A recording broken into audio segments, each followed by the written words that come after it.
ಸರಸ್ವತ್ಯೈ ಪಾರ್ವತ್ಯೈ ಗುರವೇ ನಮಃ.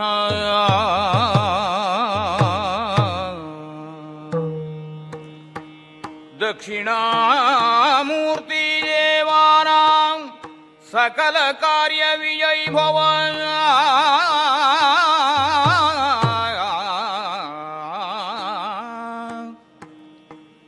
ದಕ್ಷಿಣಾಮೂರ್ತಿ ದೇವಾನಾಂ ಸಕಲ ಕಾರ್ಯ ದಿಗ್ವಿಜಯ ಭವ.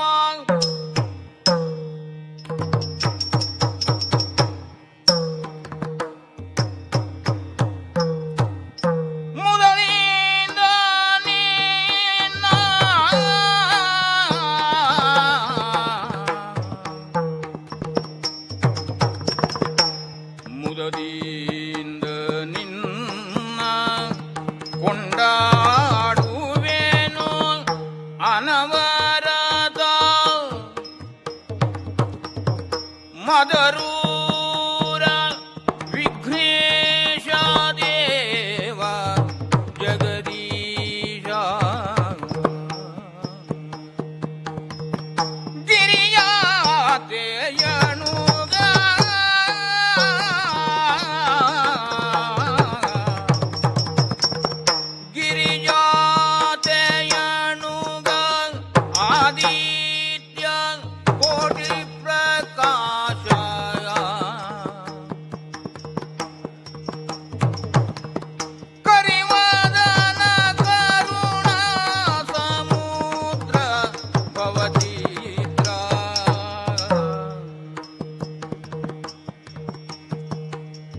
ಪರಬ್ರಹ್ಮ ರೂಪ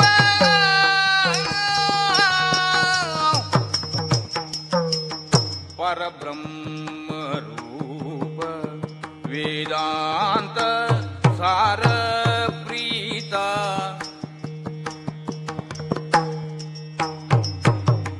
ಪರಬ್ರಹ್ಮ ರೂಪ ವೇದಾಂತ ಸಾರ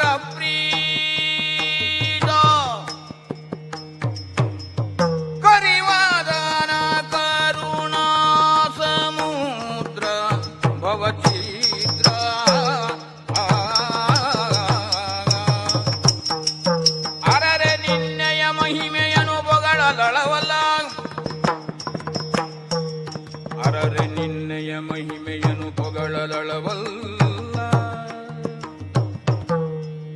ಧರಣಿಯನು ಗೊತ್ತಿರ್ತ ಮಹಶೇಷಗರಿದು ಹರನ ಸುಕುಮಾರ ಸಕಲಾಗಮಕ್ಕೆ ಸಾಕಾರ. ಧರೆಯೊಳತ್ಯಧಿಕ ಮದಪುರದ ವಿಘ್ನೇಶ ದೇವ ಜಗದೀಶ ಮುದರಿಂದ ನಿನ್ನ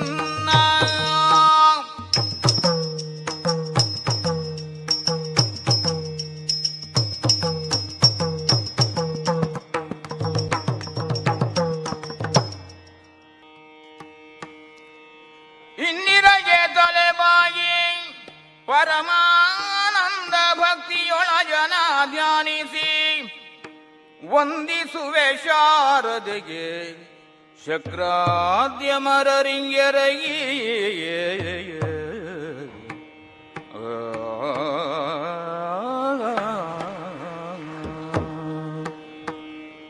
ನಾಂದಿಯೊಳು ವರವ್ಯಾಸ ಮುನಿ ಪದದ್ವಂದ್ವ ಕಾನತನಾಗಿಯೇ ಕವಿಗಳ ಸಂದಣಿಗೆ ಬಲ ಬಂದು ಕೇಳ್ವೆ ಭೀಷ್ಮ ವಿಜಯ ಕಥಾಮೃತವಾಗ್.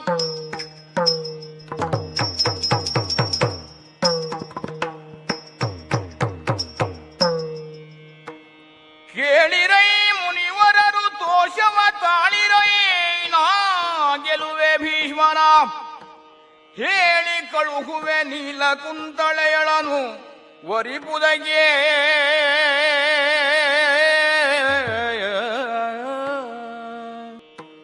ಕೇಳದಿರೆ ನೀತಿಯನು ಶಸ್ತ್ರದಿ ಸೀಳುವೆನು ತಪ್ಪಿಲ್ಲ ವೀಕ್ಷಣ ಪೇಳಿರೈ ನೀವೆನುತ ಹೊರಳಲು ಪರಶುಧಾರಕನು.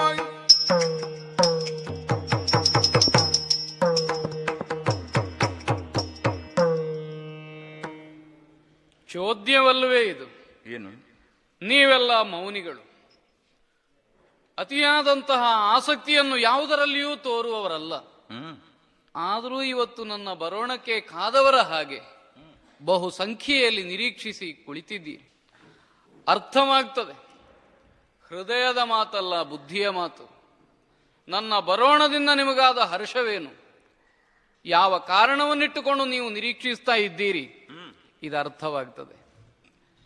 ಯಾವ ಪ್ರಪಂಚದಲ್ಲಿ ಸ್ಥಾಯಿಯಾಗಿ ಉಳಿಯಬೇಕಾದಂತಹ ಮೌಲ್ಯಗಳುಂಟೋ ಆ ಮೌಲ್ಯಗಳಿಗೆ ಭಂಗ ಉಂಟಾದ ಕಾಲಕ್ಕೆ ನೀವು ನಾವಲ್ಲದೆ ಮತ್ತೆ ಯಾರು ಚಿಂತಿಸಬೇಕು? ಆ ಮೌಲ್ಯ ಸ್ಥಾಪನೆಯ ಒಂದು ಕಾಲಘಟ್ಟ ಸಮೀಪಿಸ್ತಾ ಇದೆ ಎನ್ನುವುದನ್ನು ಎಚ್ಚರಿಸುವುದಕ್ಕಾಗಿ ನನ್ನನ್ನು ಸ್ಮರಿಸಿಕೊಂಡವರಿದ್ದೀರಿ ನೀವು. ಅಲ್ಲದೇ ಇದ್ರೆ ಈ ಅಡಿಯಿಂದ ಮುಡಿಯವರೆಗೆ ವೃದ್ಧಾಪ್ಯವನ್ನೇ ಹೊಂದಿರುವಂತಹ ಭಾರ್ಗವ ರಾಮನನ್ನು ಕಂಡು ಸಂತೋಷ ಪಡಬೇಕು ಅಂತ ಅಲ್ವಲ್ಲ ಸ್ಮರಿಸಿದ್ದು. ಈ ಕಾಲದಲ್ಲಿಯೂ ಸ್ಥಾಪನೆಯ ಶಕ್ತಿ ನನ್ನಲ್ಲಿ ಉಂಟು ಎನ್ನುವುದರಿಂದಲೇ ಮಾತ್ರವಲ್ಲ, ನಾನು ಯಾವುದನ್ನು ಸ್ಥಾಪಿಸಿದ್ದೇನೆಯೋ ಅದೇ ಸ್ಥಾನಚ್ಯುತಿಯನ್ನು ಹೊಂದುತ್ತಾ ಇದೆ ಎನ್ನುವ ಕಾರಣದಿಂದಲೇ ತಾನೇ ಬರಮಾಡಿದ್ದು. ಸೂಕ್ಷ್ಮವಾಗಿ ನಿಮ್ಮ ನಿರೀಕ್ಷಣೆಯನ್ನು ಅರ್ಥವಿಸಿಕೊಂಡಿದ್ದೇನೆ. ಇದೆಲ್ಲ ಸಾಕು ಎಂಬ ಭಾವದಿಂದ ವಿರಕ್ತಿಯನ್ನೇ ಹೊಂದಿದವನು ನಾನು. ವಿರಕ್ತನಾದವನಿಗೆ ಮತ್ತೊಮ್ಮೆ ಐಹಿಕವಾದಂತಹ ಪ್ರಪಂಚಕ್ಕೆ ಎಳೆಯಲ್ಪಡಬೇಕಾದ ಅನಿವಾರ್ಯ ಉಂಟಾದಾಗ, ಮನಸ್ಸಿಲ್ಲದೆ ಇದ್ರೂ ಪಾಲ್ಗೊಳ್ಳಬೇಕಾದಂತಹ ಸ್ಥಿತಿ ಪ್ರಾಪ್ತಿಸಿದಾಗ, ಒಳಗಿಲಿಂದ ಉಕ್ಕಿ ಬರುವಂತಹ ಉಲ್ಲಾಸ ಇಲ್ಲದೆ ಇದ್ದಾಗ, ಬೇಕಾಗಿಯೋ ಬೇಡವಾಗಿಯೋ ನಿರಾಸಕ್ತನ ಹಾಗೆ ನಾನು ಕಾಣಿಸಿಕೊಂಡ್ರೆ ಆಶ್ಚರ್ಯ ಏನೂ ಇಲ್ಲ. ನನಗೆ ಸಂಬಂಧ ಇಲ್ಲದೆ ಇದ್ದ ವಿಷಯವಾಗಿದ್ದರೆ ನಾನಿಲ್ಲಿ ಬರಬೇಕಾದದ್ದು ಇರಲಿಲ್ಲ. ಆದರೆ ಒಂದು ಸಂಬಂಧ ಉಂಟು ಅಂತ ನೀವು ಆಡ್ತೀರಿ. ಕಾಶಿರಾಜ ಕುಮಾರಿಯಾದಂತಹ ಅಂಬೆಗೆ ಉಂಟಾದ ನೋವು ನನ್ನ ಶಿಷ್ಯತ್ವವನ್ನು ಒಂದು ಕಾಲದಲ್ಲಿ ಹೊಂದಿದ್ದ ದೇವವ್ರತನಿಂದ ಆಗಿದೆ. ಕಾರಣಸ್ಥಾನದಲ್ಲಿ ದೇವವ್ರತನಿದ್ದಾನೆ. ಆತನನ್ನು ಪ್ರಶ್ನಿಸುವುದಕ್ಕೆ ಪ್ರಪಂಚದಲ್ಲಿ ಯಾರಿಗೂ ಸಾಮರ್ಥ್ಯ ಇಲ್ಲದ ಸ್ಥಿತಿ ಉಂಟು. ಮಾತ್ರ ಅಲ್ಲ, ಅಧಿಕಾರವೂ ಇಲ್ಲ. ಈ ಕಾಲದಲ್ಲಿ ನಾಳಿನ ತಲೆಮಾರಿಗೆ ಯಾವುದು ಆದರ್ಶಪ್ರಾಯವಾದಂತಹ ನಡವಳಿಕೆಯೋ ಅದನ್ನು ಆಚರಿಸಿ ತೋರಬೇಕಾದ ಆಚಾರ್ಯತ್ವವನ್ನು ಅಂಗೀಕರಿಸಿದ ಭೀಷ್ಮ ತಪ್ಪಿದ. ಈ ಸಂಶಯವನ್ನು ನಿಮ್ಮ ಮನಸ್ಸಿನಲ್ಲಿ ಬಂದದ್ರಿಂದ ಅದನ್ನು ತಿದ್ದಬೇಕಾದ ಹೊಣೆ ಗುರುತ್ವವನ್ನು ಸ್ವೀಕರಿಸಿದ ನನಗುಂಟು ಎಂಬುದರಿಂದ ತಾನೇ ಕರೆದದ್ದು. ಒಪ್ಪಿದ್ದೇನೆ. ಮಾತ್ರ ಅಲ್ಲ, ಮೌನಿಗಳಾದಂತಹ ಬ್ರಹ್ಮವಿಧನಾದಂತಹ ನಿಮ್ಮ ಆಶಯಕ್ಕೆ ಭಂಗ ಉಂಟಾಗುತ್ತದೆ ಅಂತಾದರೆ ಒಂದು ಕಾಲದಲ್ಲಿ ಮಾಡಿದ ಪ್ರತಿಜ್ಞೆಯ ನೆನಪನ್ನು ಮಾಡಿಕೊಟ್ಟಿದ್ದೀರಿ. ಬ್ರಾಹ್ಮಣರಿಗೆ ದುಃಖ ಉಂಟಾದಾಗ ಶಸ್ತ್ರಪಾಣಿಯಾಗುತ್ತೇನೆ, ಯಾವನು ಕ್ಷತ್ರಿಯರನ್ನೆಲ್ಲ ಗೆದ್ದು ವಿಜೃಂಭಿಸ್ತಾನೋ ಆ ಕಾಲಕ್ಕೆ ಅವನ ಮದವನ್ನು ಇಳಿಸ್ತೇನೆ. ಹೌದು, ಶಸ್ತ್ರ ಸನ್ಯಾಸ ಮಾಡುವಾಗಲೂ ಒಂದು ಅಪವಾದದ ವಾಕ್ಯವನ್ನು ಆಡಿದ್ರಿಂದ ನಿಮಗೀಗ ಅವಕಾಶ ಒದಗಿ ಬಂದಿದೆ ನನ್ನನ್ನು ಪ್ರಾರ್ಥಿಸಿಕೊಳ್ಳುವುದಕ್ಕೆ. ನೆತ್ತರಿನಿಂದಲೇ ಕೈ ತೊಳೆದು ರಕ್ತಕ್ರಾಂತಿಯಿಂದ ಪ್ರಪಂಚಕ್ಕೆ ಒಳ್ಳೆಯದು ಮಾಡುವುದಕ್ಕೆ ಸಾಧ್ಯ ಏನುಂಟೋ ಅಷ್ಟನ್ನು ಮಾಡಿದ ಮೇಲೆ ನಿವೃತ್ತಿ ಹೊಂದಿದವ. ಈಗ ಮತ್ತೊಮ್ಮೆ ಅಂತಹ ಸಂದರ್ಭ ಒದಗಿ ಬಂದೀತೆ.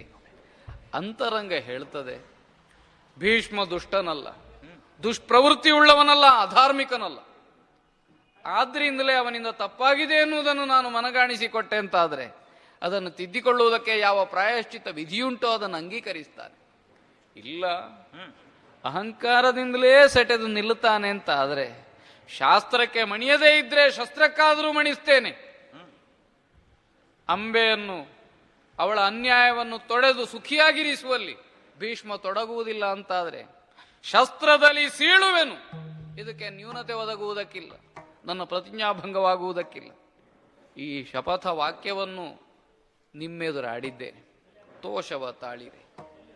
ಯಾವಾಗ ಸಮಸ್ಯೆಯ ಮೂಲ ಅರ್ಥವಾಗಿದೋ ಇನ್ನು ಪರಿಹರಿಸುವುದಕ್ಕೆ ಹೆಚ್ಚು ಕಾಲ ಬೇಕಾಗುವುದಕ್ಕಿಲ್ಲ.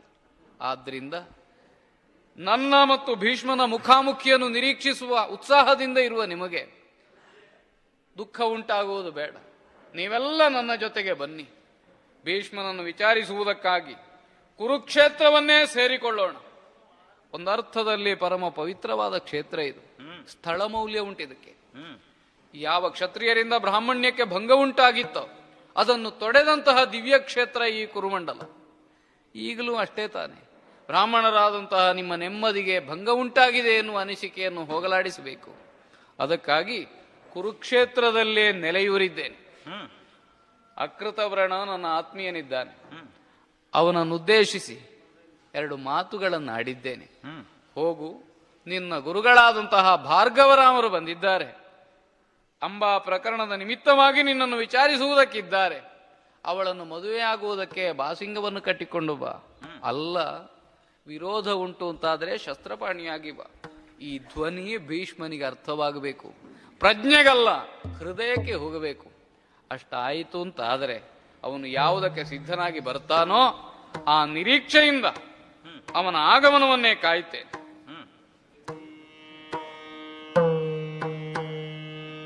ಪರಮ ಋಷಿ ಮಂಡಲದ ಮಧ್ಯದಿ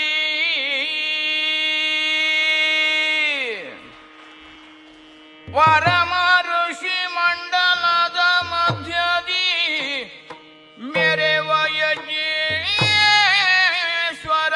ಪ್ರಭೆಯಲಿ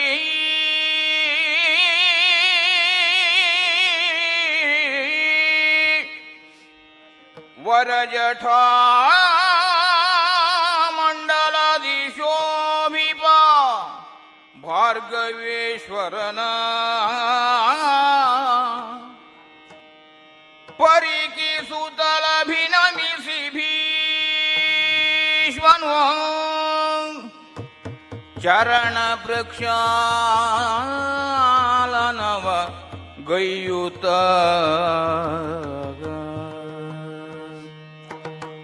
ಪರಿಕಿಸುತ್ತಲಭಿನಮಿಸಿ ಭೀಷ್ಮನು ಚರಣ ಪ್ರಕ್ಷಾಲನವ ಗೈಯುತ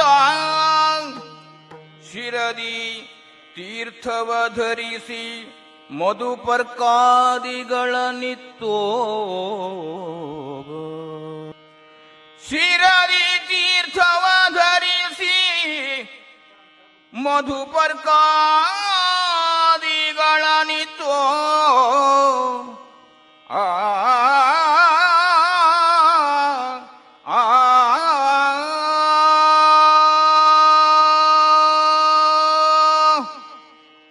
ಕುರುಕ್ಷೇತ್ರಕ್ಕೆ ಗುರುಗಳು ಬಂದಿದ್ದಾರೆ ಎಂಬ ಮಾತನ್ನ ಕೇಳಿದಾಗ ಸ್ವಕ್ಷೇತ್ರಕ್ಕೆ ಗುರು ಬಂದಿದ್ದಾನೆ ಎನ್ನುವ ಸಮಾಧಾನ ನನಗಾಯಿತು. ಹೌದಲ್ಲ, ಗುರುಗಳನ್ನ ಕಾಣದೆ ಎಷ್ಟೋ ವರ್ಷಗಳಾದವು. ಎತ್ತರವಾದ ಮಹೇಂದ್ರಾಚಲದ ಅಗ್ರಭಾಗದಲ್ಲಿದ್ದು ಉತ್ತಮವಾದಂತಹ ಯೋಗಾಗ್ರವನ್ನ ಸಾಧನೆ ಮಾಡ್ತಾ ಇರುವ ಗುರುಗಳು ಇಳಿದು ಬಂದಿದ್ದಾರೆ. ಒಂದರ್ಥದಲ್ಲಿ ಇದು ಅವತರಣವೇ. ಆದರೆ ಮಹನೀಯರು ಅವತರಿಸುವುದು ನಮ್ಮಂಥವರನ್ನ ಸಮುದ್ಧರಣ ಮಾಡುವುದಕ್ಕಾಗಿ, ಮೇಲೆತ್ತುವುದಕ್ಕಾಗಿ. ಗುರುಗಳೇ ಕರಾವಲಂಬನ ಕೊಡುವುದಕ್ಕೆ ಬಂದಿದ್ದಾರೆ ಎನ್ನುವಾಗ ಯಾವುದೋ ಒಂದು ವಿಚಿತ್ರವಾದ ತೃಪ್ತಿ, ಸಮಾಧಾನ ನನಗಿದೆ. ಈ ತೃಪ್ತಿಯ ಭಾವ ಇದ್ದಾಗಲೇ ಸರಳತೆ ಎನ್ನುವಂತಹದ್ದು ಬರುವುದು. ಛೇ, ರಾಜೋಚಿತವಾದಂತಹ ಆಭರಣಗಳನ್ನೆಲ್ಲ ಕಳಚಿಟ್ಟು ಶ್ವೇತ ವಸನಧಾರಿಯಾಗಿ ಕಾಲು ನಡಿಗೆಯಿಂದ ಕುರುಕ್ಷೇತ್ರವನ್ನು ಪ್ರವೇಶ ಮಾಡಿದ್ದೇನೆ. ಜೀವದೇವರ ಸಂಬಂಧ ಆಗುವುದು ಕ್ಷೇತ್ರದಲ್ಲಿ, ಅದು ಸ್ವಕ್ಷೇತ್ರದಲ್ಲಿ. ಚಂದ್ರಾನ್ವಯದ ಅರಸು ಮಕ್ಕಳಿಗೂ ಅರಸರಿಗೂ ಈ ಕುರುಕ್ಷೇತ್ರ ಸ್ವಕ್ಷೇತ್ರ. ಇಲ್ಲಿ ಜೀವದೇವ ಸಮಾಗಮ ಆಗುವ ಈ ಸುಸಂದರ್ಭ ಗುರುವಿನ ಅನುಗ್ರಹ ತಾನಾಗಿ ಬಂದಿದೆ ಎನ್ನುವ ಧನ್ಯತಾ ಭಾವದಿಂದ ಪವಿತ್ರ ಪಾಣಿಯಾಗಿ ಕಾಲುನಡಿಗೆಯಿಂದ ಬಂದು ನೋಡ್ತಾ ಇದ್ದೇನೆ. ಭಾರ್ಗವೇಶ್ವರ ಯಜ್ಞವೇದಿಯನ್ನ ನಿರ್ಮಾಣ ಮಾಡಿ ಅದರ ಪಕ್ಕದಲ್ಲಿ ದರ್ಭಾಸ್ತರಣ ಮಾಡಿ ಕುಳಿತಿದ್ದಾರಲ್ಲ, ಸುತ್ತಲೂ ಮುನಿಗಣನ ಮೌನಿಗಳಾಗಿದ್ದಾರೆ. ಆಗಾಗ ಗುರುಗಳು ಹೇಳಿದ ಮಾತು ನನಗೆ ನೆನಪಾಗ್ತದೆ. ಏನು?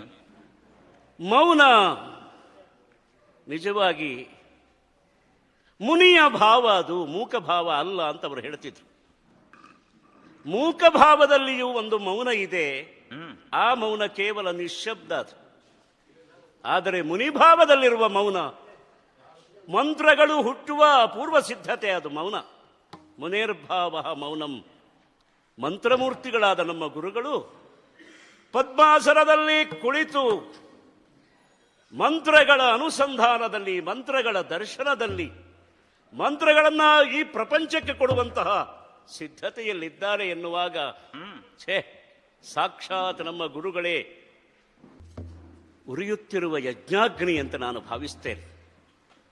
ವಿಪ್ರನ ಮುಖದಲ್ಲಿ ಅಗ್ನಿ ಇದೆ, ವಿಪ್ರನ ಕರಗಳಲ್ಲಿ ಅಗ್ನಿ ಇದೆ, ವಿಪ್ರನ ಪಾದಗಳಲ್ಲಿ ಅಗ್ನಿ ಇದೆ.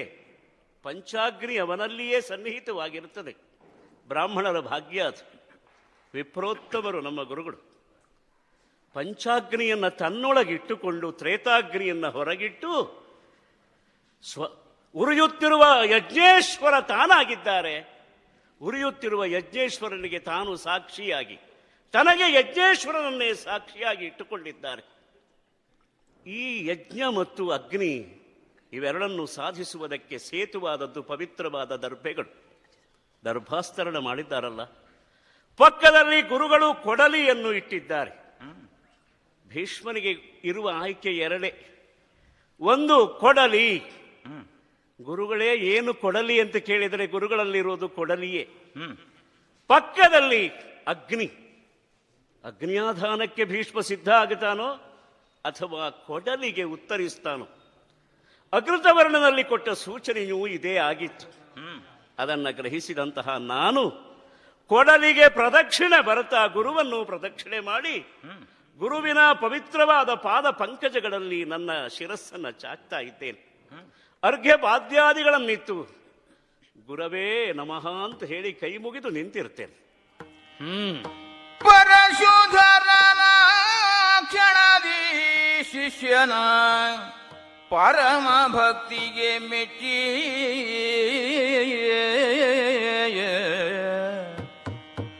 ಪರಶುಧರನ ಕ್ಷಣದಿ ಶಿಷ್ಯನ ಪರಮ ಭಕ್ತಿಗೆ ಮೆಚ್ಚಿ ಮನದೊಳು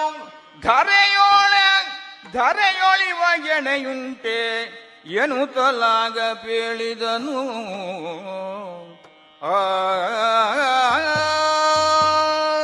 ಭೀಷ್ಮ ಎತ್ತಲಿರಿಸಿದೆ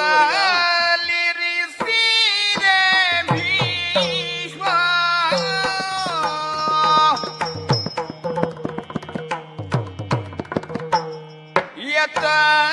ಎತ್ತಲಿರಿಸಿದೆ ಭೀಷ್ಮ ಬುದ್ಧಿಗಳ ನೀಗ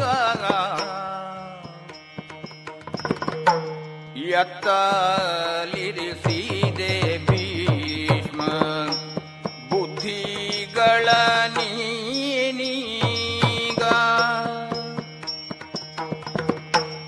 ಮತ್ತ ಕಾಶಿನಿಕೆ ಅನ್ಯ ಪುರುಷನೋಳು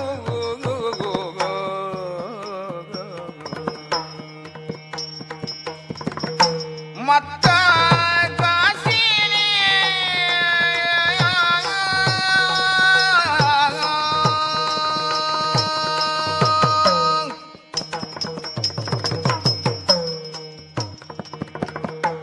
ಮತ್ತ ಕಾಶಿನಿಕೆ ಅನ್ಯ ಪುರುಷನೋಳು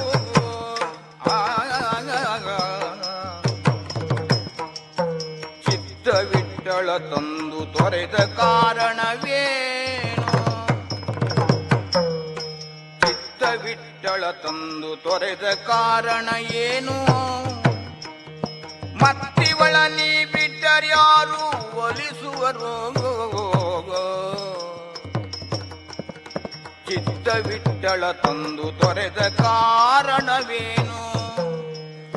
ಮತ್ತಿವಳ ನೀ ಬಿಟ್ಟರ್ ಯಾರು ಒಲಿಸುವರು?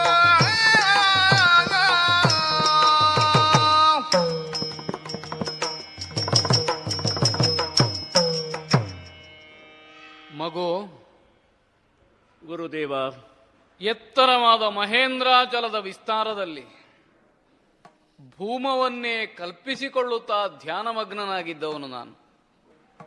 ಭೂಮಿಗೆ ಇಳಿದು ಬರಬೇಕಾಯಿತು. ಹೌದಲ್ಲ? ಅಪೇಕ್ಷೆಯಿಂದ ಅಲ್ಲ ಮಗನೇ, ನೀನೇ ಇಳಿಸಿದ್ದು ನನ್ನನ್ನು. ಗುರುದೇವ, ಅನಿವಾರ್ಯತೆ ನನ್ನಿಂದ ಬಂತು ಅಂತ ಆಯ್ತು. ಶಿಷ್ಯ ಮತ್ತು ಗುರುವಿನ ಸಂಬಂಧವು ಒಂದು ವಿಚಿತ್ರ ತೆರವಾದದ್ದು. ಕ್ಷೇತ್ರ ಮತ್ತು ಜೀವನ ಸಂಬಂಧದ ಹಾಗೆ. ಹೌದು. ಕ್ಷೇತ್ರದಲ್ಲಿ ಜೀವನ ನೆಲೆಸ್ತಾನೆ, ಹ, ಚೈತನ್ಯವನ್ನು ಪ್ರಸಾದಿಸ್ತಾನೆ. ಶಿಷ್ಯ ದೇಹ ಸದೃಶ, ಗುರು ಚೈತನ್ಯ ಸದೃಶನಾದವನು. ಯಾವ ಚೈತನ್ಯವನ್ನು ಈ ಕ್ಷೇತ್ರವು ಒಳಗೊಂಡಿತು, ಹ, ಆ ಚೈತನ್ಯದ ಸಾಮರ್ಥ್ಯದಿಂದಲೇ ನಾನಾ ಬಗೆಯಾದಂತಹ ವ್ಯವಹಾರಗಳಲ್ಲಿ ತೊಡಗ್ತದೆ ಪ್ರಾಪಂಚಿಕವಾಗಿ. ಹ, ಒಳ್ಳೆಯದನ್ನೂ ಮಾಡಬಹುದು, ಕೆಡುಕನ್ನೂ ಮಾಡಬಹುದು. ದೇಹ ಧರ್ಮಕ್ಕನುಸರಿಸಿ ದೇಹವು ಯಾವುದನ್ನೆಸಗುತ್ತದೆಯೋ, ಒಳ್ಳೆಯದಾದರೆ ಪ್ರಶ್ನಿಸುವವರಿಲ್ಲ, ಪ್ರಶ್ನೆ ಅಗತ್ಯವೂ ಇಲ್ಲ ಮಗು. ಯಾವಾಗ ಕ್ಷೇತ್ರವು ದೋಷಕರವಾದದ್ರಲ್ಲಿ ತನ್ನನ್ನು ತೊಡಗಿಸಿಕೊಳ್ಳುತ್ತದೋ ಆ ಕ್ಷಣಕ್ಕೆ ಆರೋಪ ಉಂಟಾಗುವುದು ಚೈತನ್ಯನಿಗೆ. ದೇಹ ಮಾಡಿದೆ ಅಂತ ಯಾರೂ ಆಡುವುದಿಲ್ಲ. ಆ ದೇಹವನ್ನು ಯಾವನು ಒಳಗೊಂಡಿದ್ದಾನೋ ಆ ಚೈತನ್ಯನೇ ಹೀಗೆ ಮಾಡಿದ್ದಾನೆ. ಆದರೆ ಪ್ರಾಯಶ್ಚಿತ್ತ ಕರ್ಮ ಆಗಬೇಕಾದದ್ದು ಯಾರಿಗೆ? ದೇಹಕ್ಕಲ್ಲ, ಚೈತನ್ಯಕ್ಕೆ. ಲೋಕರೂಢಿಯ ಈ ದೃಷ್ಟಾಂತವೇ ನಮ್ಮ ಸಂಬಂಧಕ್ಕೂ ಬಹಳ ಸೊಗಸಾಗಿ ಅನ್ವಯಿಸಲ್ಪಡುತ್ತದೆ ಮಗು. ಗುರುದೇವ, ನನ್ನ ದೇಹವೇ ನೀನೋ ಎಂಬ ಭಾವದಿಂದ ನಾನಿದ್ದವನು. ದೇಹದ ಚರ್ಯೆಯಲ್ಲಿ ಏನೋ ನ್ಯೂನಾತಿರೇಕ ಉಂಟಾದದ್ರಿಂದ ಪ್ರಾಯಶ್ಚಿತ್ತ ಕರ್ಮವನ್ನು ಮಾಡಿಕೊಳ್ಳಬೇಕಾದ ಅನಿವಾರ್ಯ ನನಗೆ ಈ ವಯಸ್ಸಿನಲ್ಲಿ ಹೇರಲ್ಪಟ್ಟಿದೆ. ಓಹೋ, ಒಂದರ್ಥದಲ್ಲಿ ನಾನಿಲ್ಲಿಗೆ ಬಂದದ್ದೇ ಪ್ರಾಯಶ್ಚಿತ್ತವನ್ನು ವಿಧಿಸಿಕೊಳ್ಳುವುದು. ವಿರಕ್ತನಾಗಿ ಎಲ್ಲವನ್ನು ಬಿಟ್ಟವನಿಗೆ ಮತ್ತೊಮ್ಮೆ ಅದನ್ನೊಳಗೊಳ್ಳುವಂತಹ ಸ್ಥಿತಿ ಪ್ರಾಪ್ತಿಸಿದೆ ಅಂತ ಆದರೆ ಅದಕ್ಕಿಂತ ದೊಡ್ಡ ಪ್ರಾಯಶ್ಚಿತ್ತ ಬೇರೆ ಬೇಕು. ಗುರುಗಳೇ, ಮಗು, ನೀವು ಒಗಟಾಗಿ ಮಾತಾಡಿದ್ರು ಎಲ್ಲೋ ಒಂದು ಕಡೆಗೆ ನಾನು ತಪ್ಪು ಮಾಡಿದ್ದೇನೋ ಎನ್ನುವ ಒಂದು ಶಂಕೆ ನನಗೆ ಹುಟ್ಟುತ್ತಾ ಇದೆ. ಒಗಟಾದ್ರೂ ಒರಟಾಗುವುದಕ್ಕಿಲ್ಲ ಮಗು. ಅಲ್ಲ, ಒಗಟೆಲ್ಲ ಒಕ್ಕಟ್ಟೆ ಒಂದು ದೃಷ್ಟಿಯಿಂದ. ಕಟ್ಟು ಒಂದು ಕಡೆಗಿದ್ದಾಗ ಅದು ಒಕ್ಕಟ್ಟು, ಅದು ಒಗಟು ಎರಡೂ ಆಗಬಹುದು. ಆದ್ರೆ ಏನು ಮಾಡುವ, ಈ ಕಟ್ಟು ಎಲ್ಲಿಯೋ ಸಡಿಲವಾಗಿದೆ ಎನ್ನುವ ಭಾವದಿಂದಾಗಿಯೇ ಒಕ್ಕಟ್ಟಿನಲ್ಲಿಯೂ ಒಂದು ಇಕ್ಕಟ್ಟು ನನಗೆ ಪ್ರಾಪ್ತಿಸಿದೆ. ಹಾಗಾಗಬಾರದಲ್ಲ. ಹಾಗಾಗಬಾರದು, ಆಗಿ ಹೋಗಿದೆ. ಇದೊಂದು ದೊಡ್ಡ ಬಿಕ್ಕಟ್ಟು ಅಂತ ಇವರೆಲ್ಲ ಹೇಳ್ತಾರೆ. ತಾನಾಗಿ ಆಗಿ ಹೋದ್ರೆ ಗುರುಗಳೇ, ನೀವು ಒಂದು ಮಾರ್ಗ ಹೇಳಿ ಸರಿಪಡಿಸಬಹುದು. ತಾನಾಗಿ ಆಗದೆ ಯಾರೊಬ್ಬರು ಅದನ್ನ ಮಾಡಿದ್ದಾರೆ ಅಂತ ನೀವು ಶೋಧನೆ ಮಾಡಿದ್ದಿದ್ರೆ, ಸ್ವಲ್ಪ ಬೋಧಿಸಿದ್ರೆ ನಾನು ಪ್ರವರ್ತಿಸಬಲ್ಲೆ. ನನಗೆ ವಿಶ್ವಾಸ ಉಂಟು. ಪ್ರಾಯಶ್ಚಿತ್ತವನ್ನು ವಿಧಿಸುವಲ್ಲಿ ಗುರು ವ್ಯಸ್ತನಾದರೆ ಅನುಭವಿಸುವಲ್ಲಿ ಶಿಷ್ಯ ಹಿಂಜರಿಯುವುದಕ್ಕಿಲ್ಲ ಅಂತ.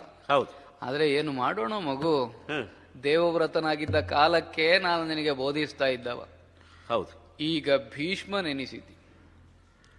ಪ್ರಪಂಚದಲ್ಲಿ ದೊಡ್ಡವನಾದ ಮೇಲೆ ಅದೇ ಭಾವದಿಂದ ಗುರುವನ್ನು ಕಾಣುವುದಕ್ಕೆ ಸಾಧ್ಯವಾಗುತ್ತದಾದರೂ ಎಷ್ಟೋ ಬಾರಿ ಯಾವುದೋ ಒಂದು ತೊಡಕು ಗುರು ಆಜ್ಞೆಯಂತೆ ಪ್ರವರ್ತಿಸುವುದಕ್ಕೆ ಅಡಚಣೆಯನ್ನು ಒಡ್ಡುತ್ತದೆ. ಅಲ್ಲ, ನಿನ್ನ ಬಗ್ಗೆ ವಿಶ್ವಾಸ ಉಂಟು ನನಗೆ. ಆದರೂ ಏನು ನಡೆದು ಹೋಗಿದೆಯೋ ಆ ಕುರಿತಾಗಿ ವಿಶ್ಲೇಷಣೆಯನ್ನು ಮಾಡುವಾಗ ಕಾರಣ ಸ್ಥಾನದಲ್ಲಿ ನೀನು ಗೋಚರಿಸ್ತಾ ಇದ್ದ. ಯಾಕೆ? ಇವರೆಲ್ಲ ವಿರಕ್ತರು. ಹೌದು. ಯಾವ ಸ್ವಾರ್ಥವನ್ನು ಇಟ್ಟುಕೊಂಡವರಲ್ಲ. ವಿರಕ್ತರ ಸೇನೆಯನ್ನು ಕೂಡಿ ನೀವು ಬಂದಿದ್ದೀರಿ. ಹೌದು. ಒಂದರ್ಥದಲ್ಲಿ ಸಂವಾದವನ್ನು ಉದ್ದೇಶಿಸಿ ನಾನು ಬಂದವ. ಆದರೆ ಹಿನ್ನೆಲೆಯನ್ನು ಗಮನಿಸಿದರೆ ಯಾವತ್ತೂ ಇರಬೇಕಾದ ಸಂಭ್ರಮ ಒಂದು ಕಾಣಿಸುವುದಿಲ್ಲ ಮಗು. ಓಹೋ, ಯಾಕೆ ಹೀಗಾಯಿತು?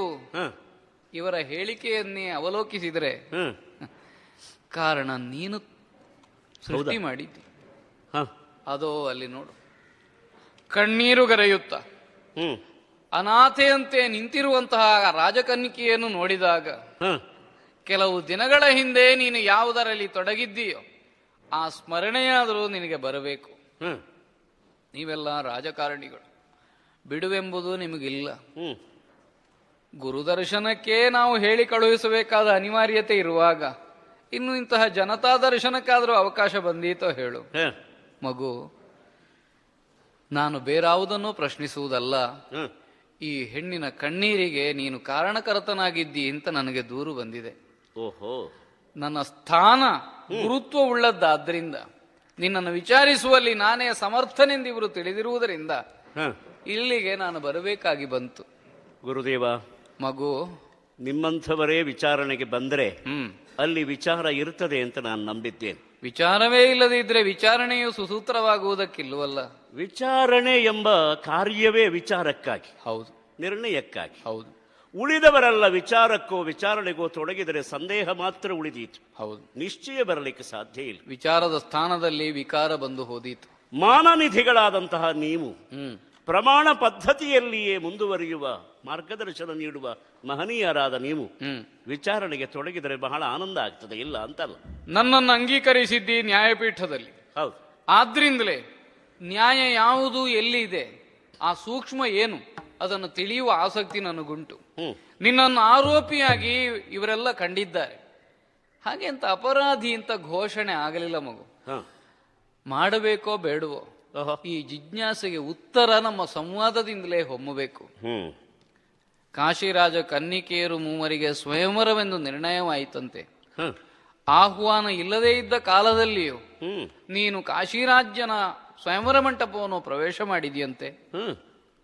ಈ ಮೂವರನ್ನು ಬಲಾತ್ಕಾರದಿಂದಲೋ ಎಂಬಂತೆ ಹಸ್ತಿನಾವತಿಗೆ ಕರೆತಂದಿಯಂತೆ. ಬಂದ ಮೇಲೆ ಇಬ್ಬರನ್ನು ನಿನ್ನ ತಮ್ಮನಾದ ವಿಚಿತ್ರವೀರ್ಯನಿಗೆ ಮದುವೆ ಮಾಡಿಕೊಟ್ಟೆಯಂತೆ. ಇವಳೊಬ್ಬಳನ್ನು ಹೀಗೆಯೇ ಬಿಟ್ಟು ಬಿಟ್ಟಿದ್ದೀಯಂತೆ. ಮಗು, ಇದರ ಹಿನ್ನೆಲೆ ಏನು, ಯಾಕೆ ಹೀಗೆ ಮಾಡಿದೆ? ಬುದ್ಧಿಪೂರ್ವಕವಾದ ವ್ಯವಹಾರವೋ ಅಲ್ಲ ಕೇವಲ ಭಾವನಾವಶನಾಗಿ ಪ್ರವರ್ತಿಸಿದೆಯೋ? ಉತ್ತರ ಬೇಕು ಮಗು.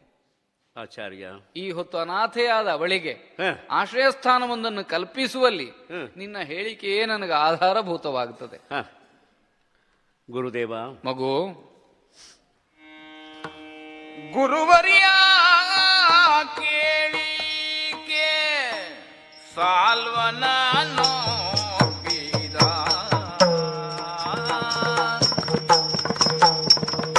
ಗುರುವರ್ಯ ಕೇಳಿಕೆ ಸಾಲ್ವನೊಪ್ಪಿದ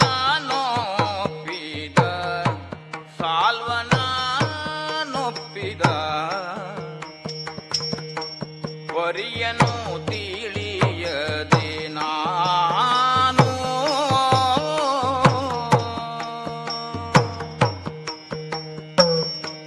ವರಿಯನು ತಿಳಿಯದೆ ನಾನು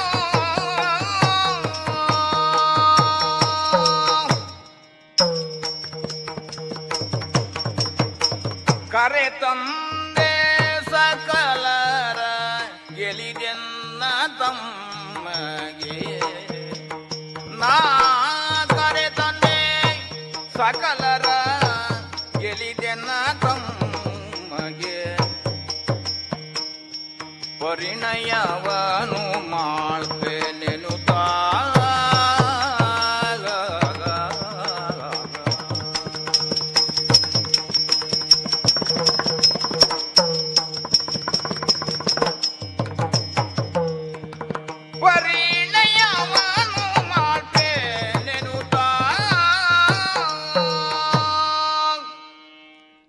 ಗುರುವರ್ಯ. ಮಗು, ಗುರುವರ್ಯ ಅಂತ ನಾನು ಬುದ್ಧಿಪೂರ್ವಕವಾಗಿಯೇ ತಮ್ಮನ್ನು ಒಪ್ಪಿಕೊಡ್ತಾ ಇದ್ದೇನೆ. ನೀತಿಶಾಸ್ತ್ರವನ್ನ ಬೃಹಸ್ಪತಿಗಳಲ್ಲಿ ಅಭ್ಯಾಸ ಮಾಡಿದವನು, ಆಯುಧ ವಿದ್ಯೆಯನ್ನು ತಮ್ಮಲ್ಲಿ ಕಲಿತುಕೊಂಡವನು. ಆದರೆ ಆ ಗುರುಗಳನ್ನ ತಾಯಿ ಒಪ್ಪಿಸಿದ್ದಳು. ನಿಮ್ಮನ್ನ ಗುರು ಅಂತ ನಾನೇ ಒಪ್ಪಿದವನು. ಆದ್ದರಿಂದ ಗುರುವರ್ಯ, ಗುರುಸ್ಥಾನದಲ್ಲಿ ನಿಮ್ಮನ್ನು ನಾನು ವರಿಸಿಕೊಂಡವನು. ಆದ್ದರಿಂದ ನಾನಿರುವಲ್ಲಿ ನಿಮ್ಮನ್ನು ಯಾವಾಗಲೂ ಭರಿಸಿಕೊಳ್ಬಹುದು. ನಾನು ನನ್ನನ್ನು ಇಷ್ಟು ಕೆಳಗೆ ಇಳಿಸಿದೆ ಅಂತ ನೀವು ಹೇಳಿದ್ರಿ.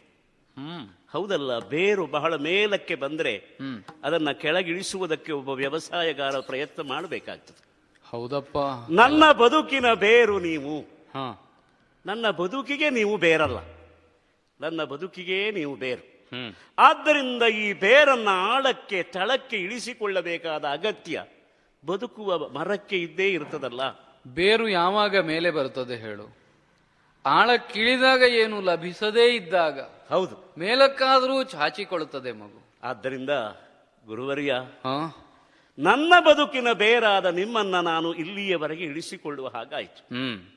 ವಿಚಾರಣೆಗೆ ನೀವು ಮುಂದಾದಿರಿ, ಬಹಳ ಸಮಾಧಾನ.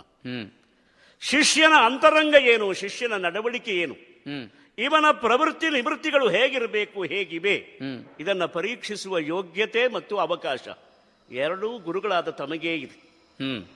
ಉಪಕ್ರಮಕ್ಕೆ ನೀವೇ ತಿಳಿಸಿದ ಸಂಬಂಧ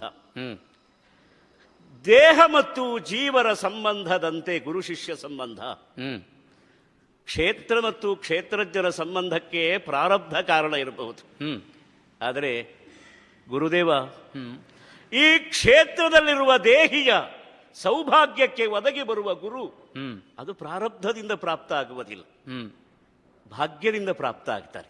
ಆದ್ದರಿಂದ ದೇಹ ಮತ್ತು ದೇಹಿಯ ಸಂಬಂಧದಂತೆ ಇದು ಅನಿವಾರ್ಯ ಸಂಬಂಧ, ಆದರೂ ಪ್ರಾರಬ್ಧ ಲಬ್ಧ ಅಲ್ಲ, ಇದು ಭಾಗ್ಯ ಲಬ್ಧ ಅಂತ ಗ್ರಹಿಸಿಯೇ ಯಾವ ಬಗೆಯ ವಿಚಾರಣೆಗೆ ತಾವು ತೊಡಗಿದ್ರು ಆ ವಿಚಾರಣೆಗೆ ನಾನು ಸಿದ್ಧ. ಅಂಬೆಯ ಕಣ್ಣೀರು ತಮಗೆ ಕಾಣಿಸ್ತಾ ಇದೆ, ನನಗೂ ಕಾಣಿಸ್ತದೆ, ನನಗೂ ಕಣ್ಣಿದೆ. ಓಹೋ, ಅಂಬೆ ಇವತ್ತು ಹಸ್ತಿನಾವತಿಯ ಪ್ರಜಾವರ್ಗದಲ್ಲಿ ಸೇರಬಹುದಾದ ಒಬ್ಬ ಹೆಣ್ಣು ಮಗಳು, ಒಪ್ಪಿಕೊಡುತ್ತೇನೆ, ಅಲ್ಲ ಅಂತಲ್ಲ. ಆದರೆ ಅವಳ ಕಣ್ಣೀರಿಗೆ ಯಾವ ಬೆಲೆ ಕೊಡಬೇಕು ಎನ್ನುವುದಕ್ಕೆ ಗುರುಗಳಾದ ತಾವೇ ಬಂದ್ರಲ್ಲ ನಿಷ್ಕರ್ಷೆಗೆ, ಬಹಳ ಒಳ್ಳೇದಾಯ್ತು. ಯಾಕೆಂದ್ರೆ ಯಾವುದು ರಾಜಧರ್ಮ, ಆ ರಾಜಧರ್ಮದಲ್ಲಿ ಇರುವವರು ಹೇಗೆ ನಡೆದುಕೊಳ್ಳಬೇಕು ಎನ್ನುವ ವಿಧಿ ನಿಷೇಧಗಳನ್ನು ತಾವೇ ತಿಳಿಸಿದ್ರಿ. ಈ ದೃಷ್ಟಿಯಿಂದ ನೆಪಕ್ಕೆ ನಿಮಿತ್ತವಾಗಿ ಒಬ್ಬ ವ್ಯಕ್ತಿಯನ್ನು ಇಟ್ಟುಕೊಂಡ್ರು ತಾವು ರಾಜಧರ್ಮವನ್ನೇ ನನ್ನಲ್ಲಿ ವಿಚಾರಿಸ್ತಾ ಇದ್ದೀರಿ ಎನ್ನುವ ಗ್ರಹಿಕೆಯಿಂದ, ಆ ವಿಸ್ತಾರವಾದ ಹಿನ್ನೆಲೆಯಿಂದಲೇ ನಾನು ಉತ್ತರಿಸಬೇಕು. ಕೇವಲ ಘಟನೆಯಲ್ಲಿರುವ ತರ್ಕದಿಂದ ಅಲ್ಲ.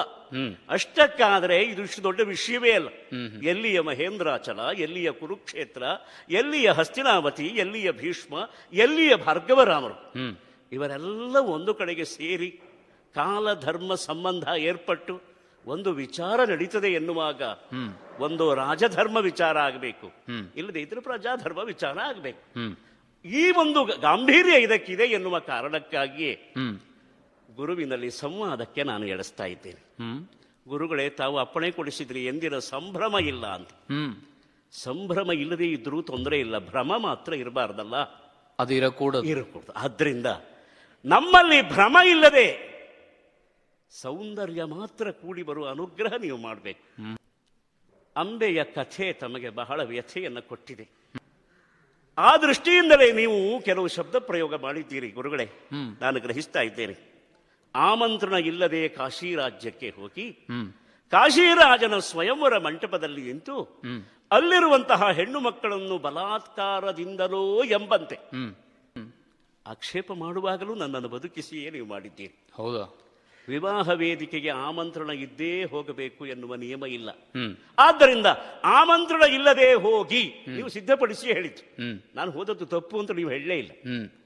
ಯಾರಾದರೂ ತಪ್ಪು ಅಂತ ಆಕ್ಷೇಪ ಮಾಡುವವರಿದ್ರು ನೀವೇ ಉತ್ತರ ಕೊಡ್ತೀರಿ ಗುರುಗಳೇ, ನಾನು ಉತ್ತರಿಸಬೇಕಾದ ಅಗತ್ಯ ಇಲ್ಲ. ಹೀಗಿರುವಾಗ ಅನಾಮಂತ್ರಿತನಾಗಿ ಅನಾಹೂತಃ ಅಧ್ವರಂಗಚ್ಛೇತ್, ವಿವಾಹ ಎನ್ನುವುದು ಒಂದು ಮಹಾಧ್ವರ, ಅದು ಯಜ್ಞ ಸಮಾನವಾದದ್ದು. ಅಲ್ಲಿ ಆಮಂತ್ರಣ ಪಡೆದೇ ಹೋಗಬೇಕು ಎಂಬುದು ಇಲ್ಲ. ಹೆಚ್ಚೇಕೆ ಶಾಸ್ತ್ರ ಹೇಳಿದೆ ಅಂತ ನೀವು ಹೇಳಿದ್ದೀರಿ. ವಿವಾಹ ಆಗುವ ವರನಿಗೂ ಆಮಂತ್ರಣದ ಅಗತ್ಯ ಇಲ್ಲ ಅಂತ.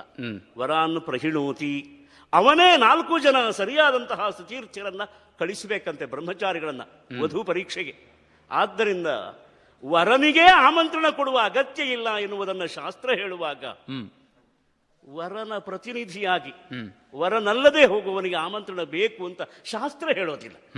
ಆದ್ದರಿಂದ ಈ ಶಿಷ್ಟಾಚಾರವೋ ಒಂದು ಶಿಷ್ಟ ಪದ್ಧತಿಯೋ ಇಟ್ಟುಕೊಂಡು ಅದರ ಮೇಲೆ ಆಕ್ಷೇಪ ಮಾಡುವಷ್ಟು ಹಗುರವಾದ ಆಕ್ಷೇಪವನ್ನು ಗುರುಗಳು ಮಾಡಲಿಕ್ಕಿಲ್ಲ, ಬೇರೆಯವರು ಮಾಡಿದ್ರು. ಆದ್ದರಿಂದ ನಾನು ಅದನ್ನು ಉತ್ತರಿಸುವುದಿಲ್ಲ. ಹೋಗಿ ಹೆಣ್ಣು ಮಕ್ಕಳನ್ನ ಕರೆತಂದೆ ಬಲಾತ್ಕಾರದಿಂದಲೋ ಎಂಬಂತೆ. ಖಂಡಿತವಾಗಿಯೂ ಹಾಗಲ್ಲ. ಯಾಕೆ ಅಂದ್ರೆ ಪಾರ್ಥಿವರಲ್ಲಿ ಆ ಪದ್ಧತಿ ಇದೆ. ವಿವಾಹ 8 ವಿಧವಾದಂತಹ ವಿವಾಹದಲ್ಲಿ ಪಾರ್ಥಿವರಾದವರು ಪೈಶಾಚ ಕ್ರಮದಲ್ಲಿಯೋ ಅಥವಾ ರಾಕ್ಷಸ ಕ್ರಮದಲ್ಲಿಯೋ ಹೆಣ್ಣು ಮಕ್ಕಳನ್ನ ಅಪಹರಿಸಿ ತಂದು ಆಮೇಲೆ ವಿವಾಹವನ್ನು ಏರ್ಪಡಿಸುವ ವಿಧಾನ ಅದು ಶಾಸ್ತ್ರೀಯವಾಗಿದೆ. ಬ್ರಾಹ್ಮ ವಿವಾಹವನ್ನು ಮೊಟ್ಟ ಮೊದಲೇ ಅವರು ಮಾಡುವ ಹಾಗೇ ಇಲ್ಲ. ಆದ್ದರಿಂದ ಹೆಣ್ಣು ಮಕ್ಕಳನ್ನ ಅಪಹರಿಸಿ ತರುವುದೇ ಶಾಸ್ತ್ರಸಮ್ಮತ ಎನ್ನುವಾಗ ಗೆದ್ದು ತರುವುದು, ಇದು ಅಪಹರಿಸಿ ತರುವುದಲ್ಲ, ಗೆದ್ದು ತರುವುದು. ಆ ಗೆದ್ದು ತರುವುದು ಅಪರಾಧ ಅಂತ ತಾವು ಆಕ್ಷೇಪ ಮಾಡಲಿಕ್ಕಿಲ್ಲ. ಈಗ ಸಕಲರ ಗೆಲಿತು, ಆ ಸಭೆಯಲ್ಲಿ ಸೇರಿದ ಎಲ್ಲ ಅರಸು ಮಕ್ಕಳನ್ನ ಗೆಲಿತು. ಪ್ರತಿನಿಧಿಯಾಗಿ ಬಂದಂತಹ ಒಬ್ಬರನ್ನ ಗೆದ್ದು ಉಳಿದವರೆಲ್ಲ ತಾವಾಗಿಯೇ ಶರಣರಾದಂತಹ ಸಂದರ್ಭದಲ್ಲಿ ಹೆಣ್ಣು ಮಕ್ಕಳನ್ನ ಕರೆದುಕೊಂಡು ನಾನು ಬಂದೆ. ಇಬ್ಬರನ್ನ ನನ್ನ ತಮ್ಮನಿಗೆ ಮದುವೆ ಮಾಡಿಸಿದ್ದೇನೆ. ಒಬ್ಬಳನ್ನ ಮಾತ್ರ ಬಿಡುವ ಹಾಗಾಯ್ತು. ಇದು ನನ್ನಿಂದ ಆದದ್ದಲ್ಲ ಗುರುಗಳೇ. ಬಹುಶಃ ಆ ಬಗ್ಗೆ ವಿವರಣೆ ತಮಗೆ ಸಿಕ್ಕಿದೆಯೋ ಇಲ್ವೋ ಗೊತ್ತಿಲ್ಲ. ಈ ಅಂಬೆ ಮೊದಲೇ ಸಾಲ್ವನನ್ನ ಒಪ್ಪಿ ಅವನಿಗೆ ಮಾತು ಕೊಟ್ಟಿದ್ದಾಳೆ ಎಂಬುದು ನಮಗೆ ಗೊತ್ತೇ ಇರಲಿಲ್ಲ. ಬಂದ ಮೇಲೆ ತಂದಂತಹ ಹೆಣ್ಣು ಮಕ್ಕಳಿಗೆ ನಾನೇ ತಂದೆ ಎಂಬ ಭಾವದಿಂದ ಯಾಕಾಗಿ ಅವರನ್ನ ತಂದೆನೋ ಆ ಕಾರಣಕ್ಕೆ ಆಗಿ ನಾನು ತಂದೆ ಅಂತ ಗ್ರಹಿಸಿ ಹೆಣ್ಣು ಮಕ್ಕಳಲ್ಲಿಯೇ ವಿಚಾರಿಸಿದೆ. ಈ ಕುರುಧರೆಯ ಅಭ್ಯುದಯಗಳೆಲ್ಲ, ಶಶಿವಂಶದ ಅಭ್ಯುದಯಗಳೆಲ್ಲ ತಮ್ಮಿಂದ ಆಗಬೇಕು ಅಂತ ಅನ್ನುವಾಗ ಅಂಬೆ ಆ ವಿಚಾರವನ್ನು ತಿಳಿಸಿದ್ರು. ಸಾಲ್ವನನ್ನ ಅವಳು ಒಪ್ಪಿದ್ದಾಳೆ, ಅವಳು ವಾಗ್ದತ್ತ ಅಂತ ಗೊತ್ತಿದ್ರೆ ನಾನು ತರೋದಕ್ಕೆ ಸಾಧ್ಯ ಇತ್ತು. ಆದ್ದರಿಂದ ಅವಳನ್ನು ಬಿಟ್ಟು ಬಿಡಬೇಕಾದ ಸಂದರ್ಭ ಬಂದು ಇಲ್ಲಿ ನನ್ನ ತಪ್ಪು ಏನಿದೆ ಅಂತ ತಾವು ಗ್ರಹಿಸ್ತೀರಿ? ಮಗು, ಸಾಮಾನ್ಯ ಜನ ಸಾಮಾನ್ಯ ಸಂದರ್ಭದಲ್ಲಿ ಹೇಗೆ ವ್ಯವಹರಿಸ್ತಾರೋ ಸಮಾಜದ ಉನ್ನತ ಸ್ತರದಲ್ಲಿರತಕ್ಕಂತಹ ನಿನ್ನಂಥವರು ಅದೇ ಬಗೆಯಲ್ಲಿ ವ್ಯವಹರಿಸಬಹುದು. ಅದೇ ಸಾಮಾನ್ಯವಾದ ಸಂದರ್ಭಗಳಲ್ಲಿ ಯಾವುದಿರುತ್ತದೆಯೋ ಅದೇ ಪ್ರತಿಕ್ರಿಯೆಯನ್ನಷ್ಟೇ ನಾನು ಗ್ರಹಿಸ್ತೇನೆ ಅಂತ ಹೇಳಿದರೆ ತಿಳಿದು ತಿಳಿದು ತನ್ನ ಅಪರಾಧ ಭಾವವನ್ನು ಮುಚ್ಚಿಡುವ ಪ್ರಯತ್ನ ಮಾಡಿದ ಹಾಗೆ ಆಗ್ತದೆ. ನಾನು ನಿನ್ನನ್ನು ಆಕ್ಷೇಪಿಸಲಿಲ್ಲ. ಯಾಕೆ? ಸಾಮಾನ್ಯ ಸಂದರ್ಭದಲ್ಲಿ ಹೀಗೆ ನಡೆಯುವುದಾದರೆ ಸಮಂಜಸವೇ ಒಪ್ಪತಕ್ಕದ್ದೇ. ಆದರೆ ಯಾವಾಗ ಸಂದರ್ಭವು ಅಸಾಮಾನ್ಯವೆಂದು ಅಂಗೀಕರಿಸಲ್ಪಟ್ಟಿದೋ ಆಗ ಪೂರ್ವಾಪರವನ್ನು ನಾವು ವಿವೇಚಿಸ್ತಾ ಬರಬೇಕಾಗ್ತದೆ. ಭೀಷ್ಮ, ಸಕಲರ ಗೆಲಿದು ಎಂಬ ಭಾಗಕ್ಕೂ ಎನ್ನ ತಮ್ಮಗೆ ವಿವಾಹವನ್ನು ಮಾಡುತ್ತೇನೆ ಎಂಬುದಕ್ಕೂ ಪರಸ್ಪರ ಸಂಬಂಧವನ್ನು ನೀನು ಕಲ್ಪಿಸಿದ್ದಿ. ನೀನು ಅವರೆಲ್ಲರನ್ನೂ ಗೆದ್ದು ಹೆಣ್ಣು ಮಕ್ಕಳನ್ನು ನಿನ್ನ ವಶವರ್ತಿನಿಯರನ್ನಾಗಿ ಮಾಡಿಕೊಂಡು ತಂದೆ ಎಂಬಲ್ಲಿ ಪರಸ್ಪರ ಸಂಬಂಧವನ್ನು ನೀನೇ ಕಲ್ಪಿಸಿಕೊಂಡಿದ್ದಿ. ಇದೇ ನನಗೂ ಪ್ರಶ್ನಾರ್ಹವಾಗಿ ನಿಂತದ್ದು. ಓಹೋ, ಯಾಕೆ ಬಲ್ಲೆಯ? ಹೋಗುವ ಉದ್ದೇಶವಾಗಲಿ ಕನ್ಯೆಯರನ್ನು ತರುವ ಉದ್ದೇಶವಾಗಲಿ ಏಕೀಭವಿಸಿದೆ ಎಂದಾದರೆ ಆಗ ಸಮರ್ಥನೆಯನ್ನು ನಾವು ಪಡೆಯಬಹುದಿತ್ತೋ ಏನೋ. ಯಾಕೋ ಇಲ್ಲಿ ಸ್ವಲ್ಪ ಗೊಂದಲವೋ ದ್ವಂದ್ವವೋ ಇದ್ದ ಹಾಗುಂಟು. 8 ಬಗೆಯ ವಿವಾಹ ಪದ್ಧತಿ ಅಂತ ನೀನಾಡಿದೆ. ಅದಕ್ಕನುಸರಿಸಿಯೇ ನಾನು ತಂದಿದ್ದೇನೆ. ಕನ್ಯೆಯನ್ನು ಅಪಹರಿಸಿಕೊಂಡೊಯ್ದು ವಿವಾಹವಾಗುವುದು ಒಂದು ಬಗೆ. ಹೌದಪ್ಪ, ಒಪ್ಪೋಣ. ಯಾವ ತೆರನಾಗಿ ಅಪಹರಿಸಿದ ಎಂಬುದು ಪ್ರಶ್ನೆಯಲ್ಲ, ಯಾರು ಅಪಹರಿಸಿದ ಅದಿಲ್ಲಿ ಪ್ರಶ್ನೆ ಆಗುವುದಿಲ್ವೋ? ವಿವಾಹ ಇಚ್ಛುವಾದಂತಹ ವರ ತಾನೇ ಅಪಹರಿಸಿ ಒಯ್ಯುವುದು, ಅವಳನ್ನು ವರಿಸುವುದು, ಇದು ಸಹಜವಾದಂತಹ ಒಂದು ಕ್ರಮ. ಯಾರೋ ಅಪಹರಿಸುವುದು, ಅದಕ್ಕೆ ವಿವಾಹ ಪದ್ಧತಿಯ ಸಮರ್ಥನೆಯನ್ನು ಕೊಡುವುದು, ಆಮೇಲೆ ಇನ್ನೊಬ್ಬನಿಗೆ ವಿವಾಹವನ್ನು ಮಾಡಿಬಿಡುವುದು. ಹೀಗೊಂದು ವೇಳೆ ನಾವದನ್ನು ಅರ್ಥ ಮಾಡಿಕೊಳ್ಳುವುದಕ್ಕೆ ಹೊರಟೆವುಂತಾದ್ರೆ ವಿವಾಹ ಪದ್ಧತಿಗಳೇ ವಿಚಿತ್ರವಾಗಿ ಪರಿಣಮಿಸಲಿಕ್ಕಿಲ್ವೋ ಹೇಳು. ಆದ್ರಿಂದಲೇ ಸಕಲರ ಗೆಲಿದು ತಂದಿದ್ದೇನೆ ಎನ್ನುವಲ್ಲಿ ನಿನಗಲ್ಲ ಅಲ್ವಾ, ತಮ್ಮನಿಗಲ್ವೇ? ತಮ್ಮನಿಗಾದರೂ ಪರನಾರಿಯರ ನೀನು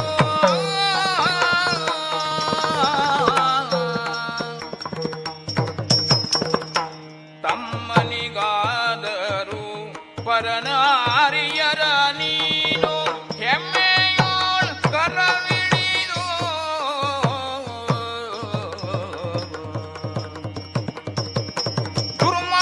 ದುರ್ಮಾರ್ಗತನದಿಂದ ತರುವುದು ನಿನ್ನಯ ದುರ್ಮಾರ್ಗತನದಿಂದ ತರುವುದು ನಿನ್ನಯ ಧರ್ಮವೇ ವರಿಸಿವಳ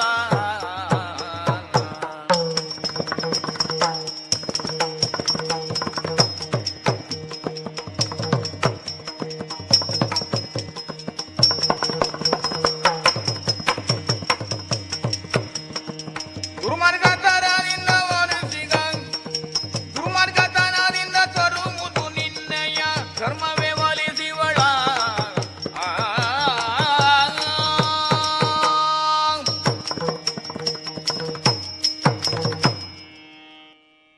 ಪ್ರತಾಪಸೇನ ಏರ್ಪಡಿಸಿದ ಸ್ವಯಂವರ ಮಂಟಪವನ್ನು ಭೀಷ್ಮ ಹೋಗಿ ಸೇರಿದ.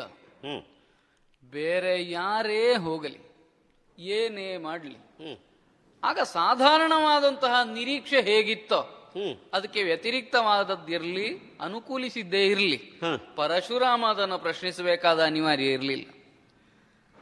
ಭೀಷ್ಮ ಹೋದ ಎಂಬಲ್ಲಿಯೇ ಹ್ಮ್ ಲೋಕಸಾಮಾನ್ಯವಾದಂತಹ ಜನ ಹೇಗೆ ನಡ್ಕೊಳ್ಳುತ್ತಾರೋ ಹ. ಆ ತೆರನಾಗಿ ಇದನ್ನು ಪರಿಗಣಿಸುವ ಹಾಗಿಲ್ಲ. ಹ್ಮ್ ಚದುರನಾಗಿ ನೀನು, ಪ್ರಜ್ಞಾವಂತ ನೀನು. ಆದ್ರಿಂದಲೇ ನನ್ನ ಪ್ರಶ್ನೆ ಎತ್ತಲಿರಿಸಿದೆ ಭೀಷ್ಮ ಬುದ್ಧಿಗಳ.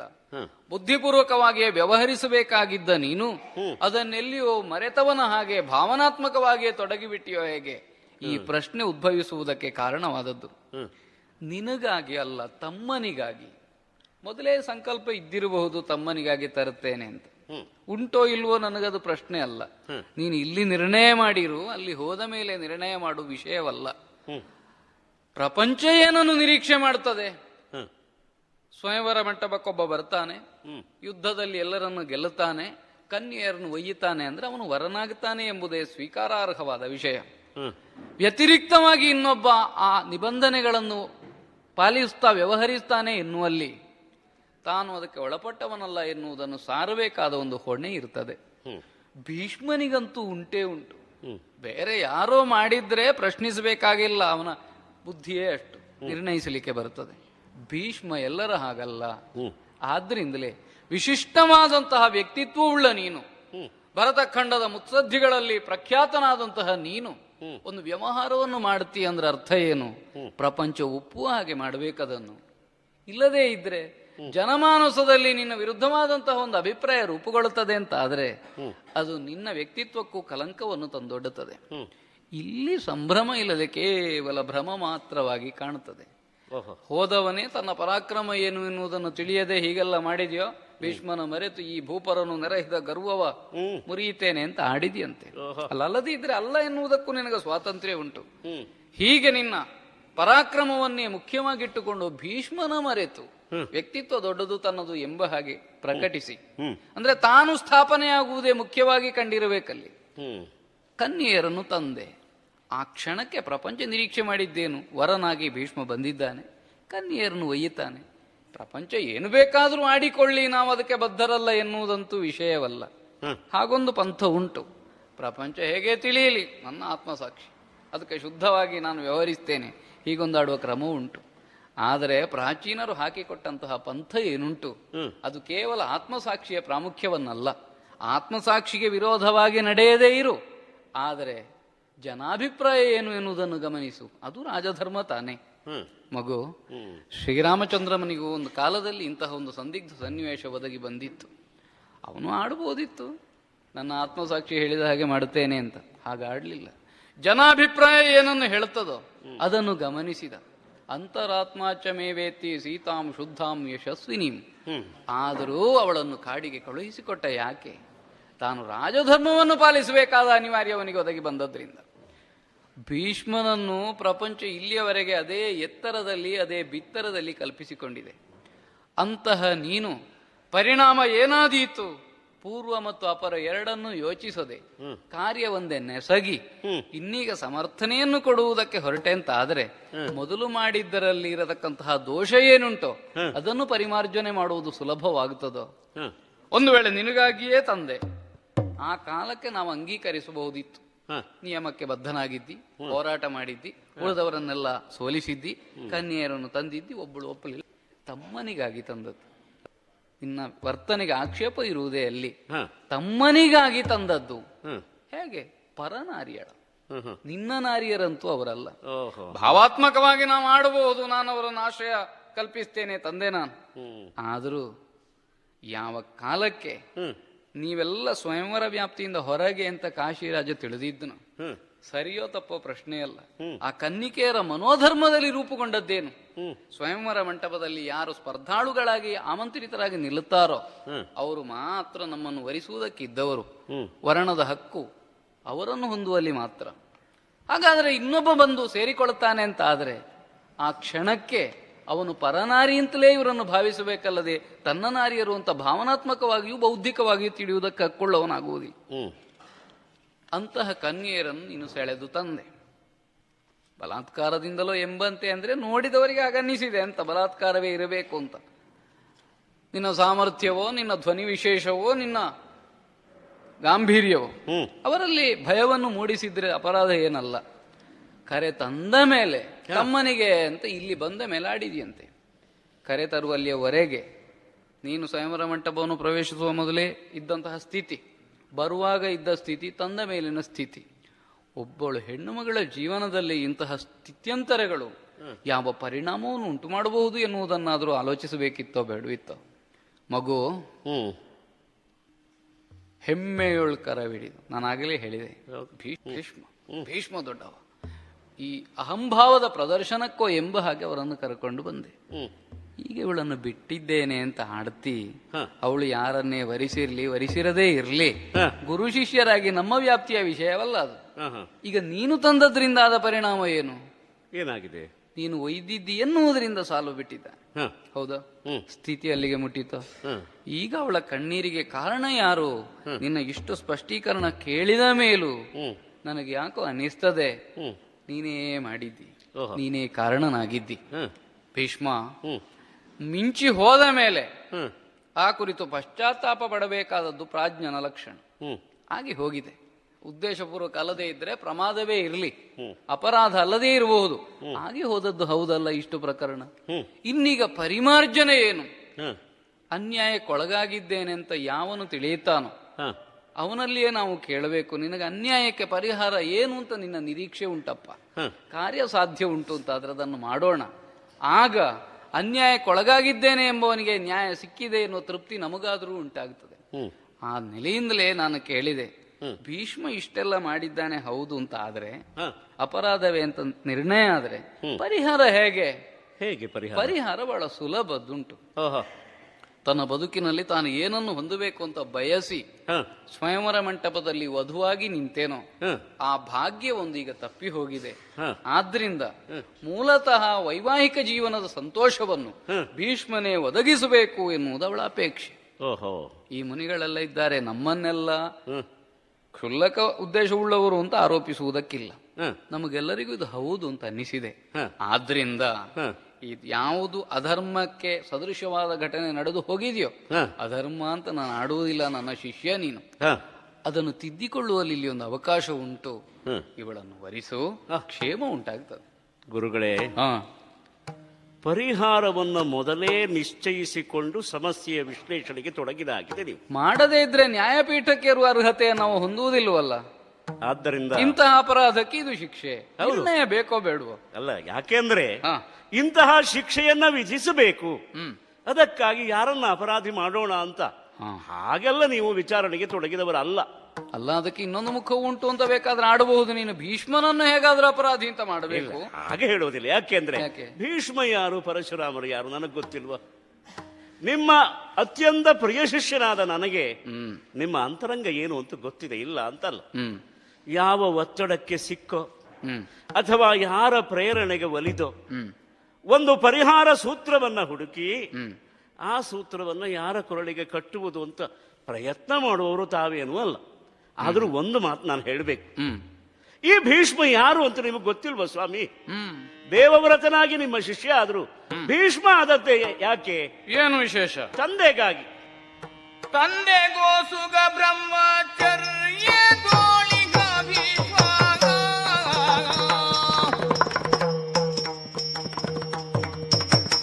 ತಂದೆಗೋ ಸುಗ ಬ್ರಹ್ಮಚರ್ಯ ಗೋಳಿಗ ಭೀಷ್ಮ, ಎಂದಿಗಾದರೂ ದುರ್ಮಾರ್ಗದಲ್ಲಿ, ಎಂದಿಗಾದರೂ ದುರ್ಮಾರ್ಗದಲ್ಲಿ ನಿಂದಿತವಗ ಕಾರ್ಯಗೈವನೇ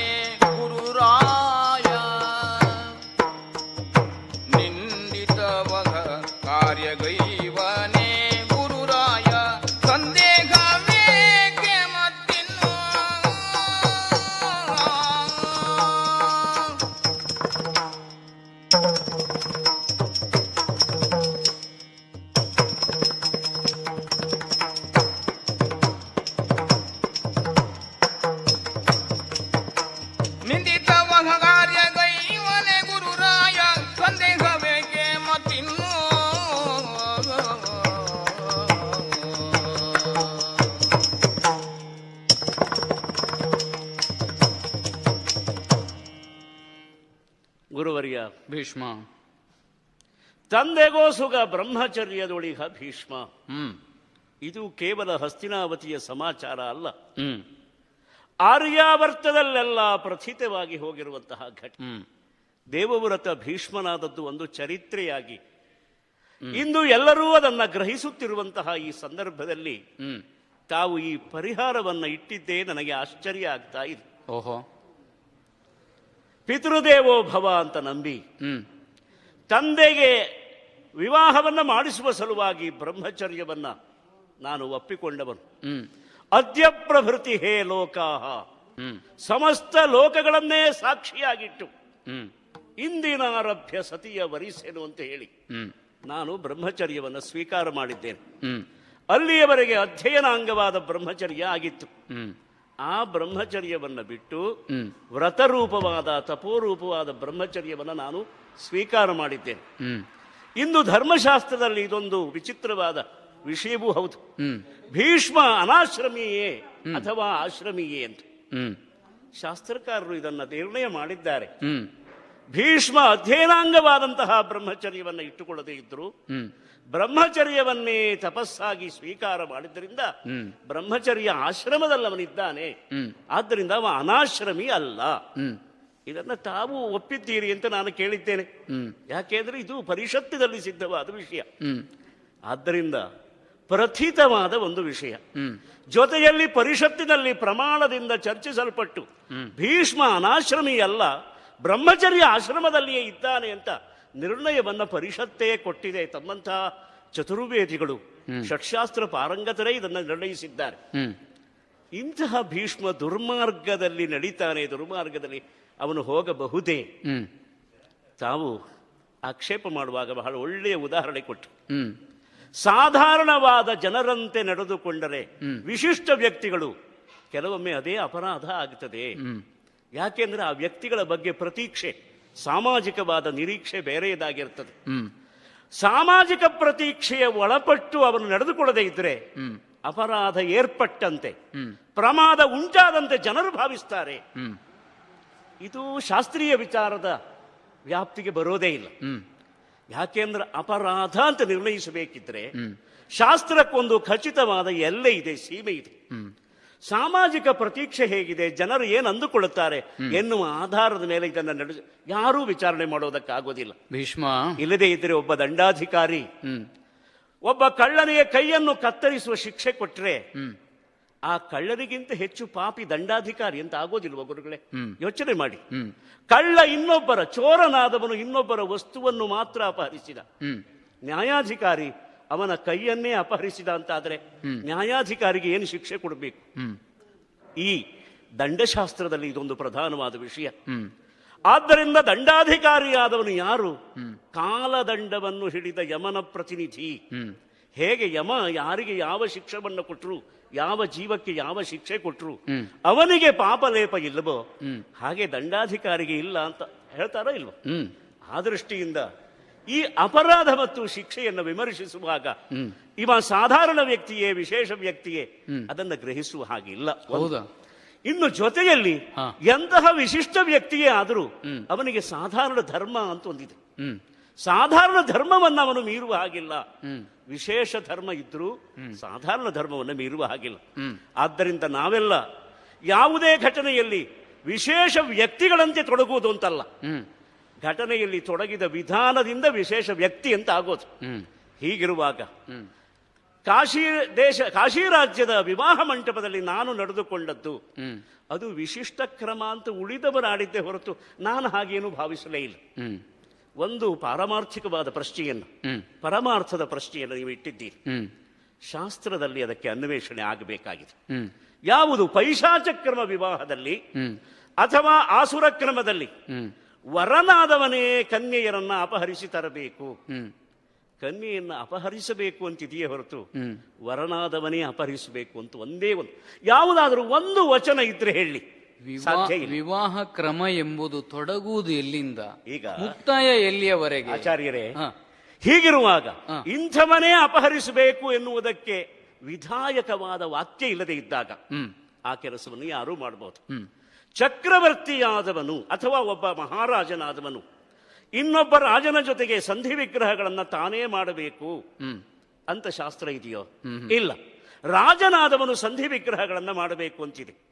ರಾಜನಾದವನು ತನ್ನ ಪ್ರತಿನಿಧಿಗಳನ್ನ ಬಳಸಿಕೊಳ್ಳಬಹುದು, ತನ್ನ ಪ್ರತಿನಿಧಿಗಳನ್ನು ಅದಕ್ಕೆ ನಿಯೋಜಿಸಬಹುದು. ಪ್ರತಿನಿಧಿಯಾಗಿ ಹೋದವನಿಗೆ ಆ ಇನ್ನೊಬ್ಬ ರಾಜನ ಜೊತೆಗೆ ವ್ಯವಹರಿಸುವಾಗ ಅವನು ಕೊಟ್ಟ ಉಡುಗೊರೆ ಮಾತ್ರ ಅವನಿಗೆ ಸಲ್ಲುತ್ತದೆಯೇ ಹೊರತು ಕೊಡುವ ರಾಜ್ಯವೋ ಗ್ರಾಮವೋ ಭಂಡಾರವೋ ಪ್ರತಿನಿಧಿಗೆ ಸಲ್ಲುವುದಿಲ್ಲ. ಅದು ರಾಜನಿಗೆ ನಿಧಿಗೆ ಸಲ್ಲುವಂತಹದ್ದು. ಆದ್ದರಿಂದ ವಿಚಿತ್ರ ವೀರ್ಯನ ಆಳುವ ಅರಸವ ಅವನ ಪ್ರತಿನಿಧಿಯಾಗಿ ಹೋದಂತಹ ನಾನು ಅಲ್ಲಿ ಕೇವಲ ವಿಜಯ ಮಾತ್ರ ನನಗೆ ಸಂಬಂಧಪಟ್ಟಿದ್ದು ಅಂತ ಒಪ್ಪಿಕೊಳ್ಳಬಹುದೇ ಹೊರತು ಕನ್ನೀರು ನನಗೆ ಸಂಬಂಧಪಟ್ಟಿದ್ದು ಅಂತ ಒಪ್ಪಿಕೊಳ್ಳುವ ಹಾಗಿಲ್ಲ. ಇದು ಶಾಸ್ತ್ರೀಯವಾಗಿ ಹೀಗೆ ನಿರ್ಣೀತವಾಗುವುದಿಲ್ಲ. ಆದರೆ ತಾವು ಎಚ್ಚರಿಸಿದ್ದು ಒಳ್ಳೆಯದಾಯಿತು.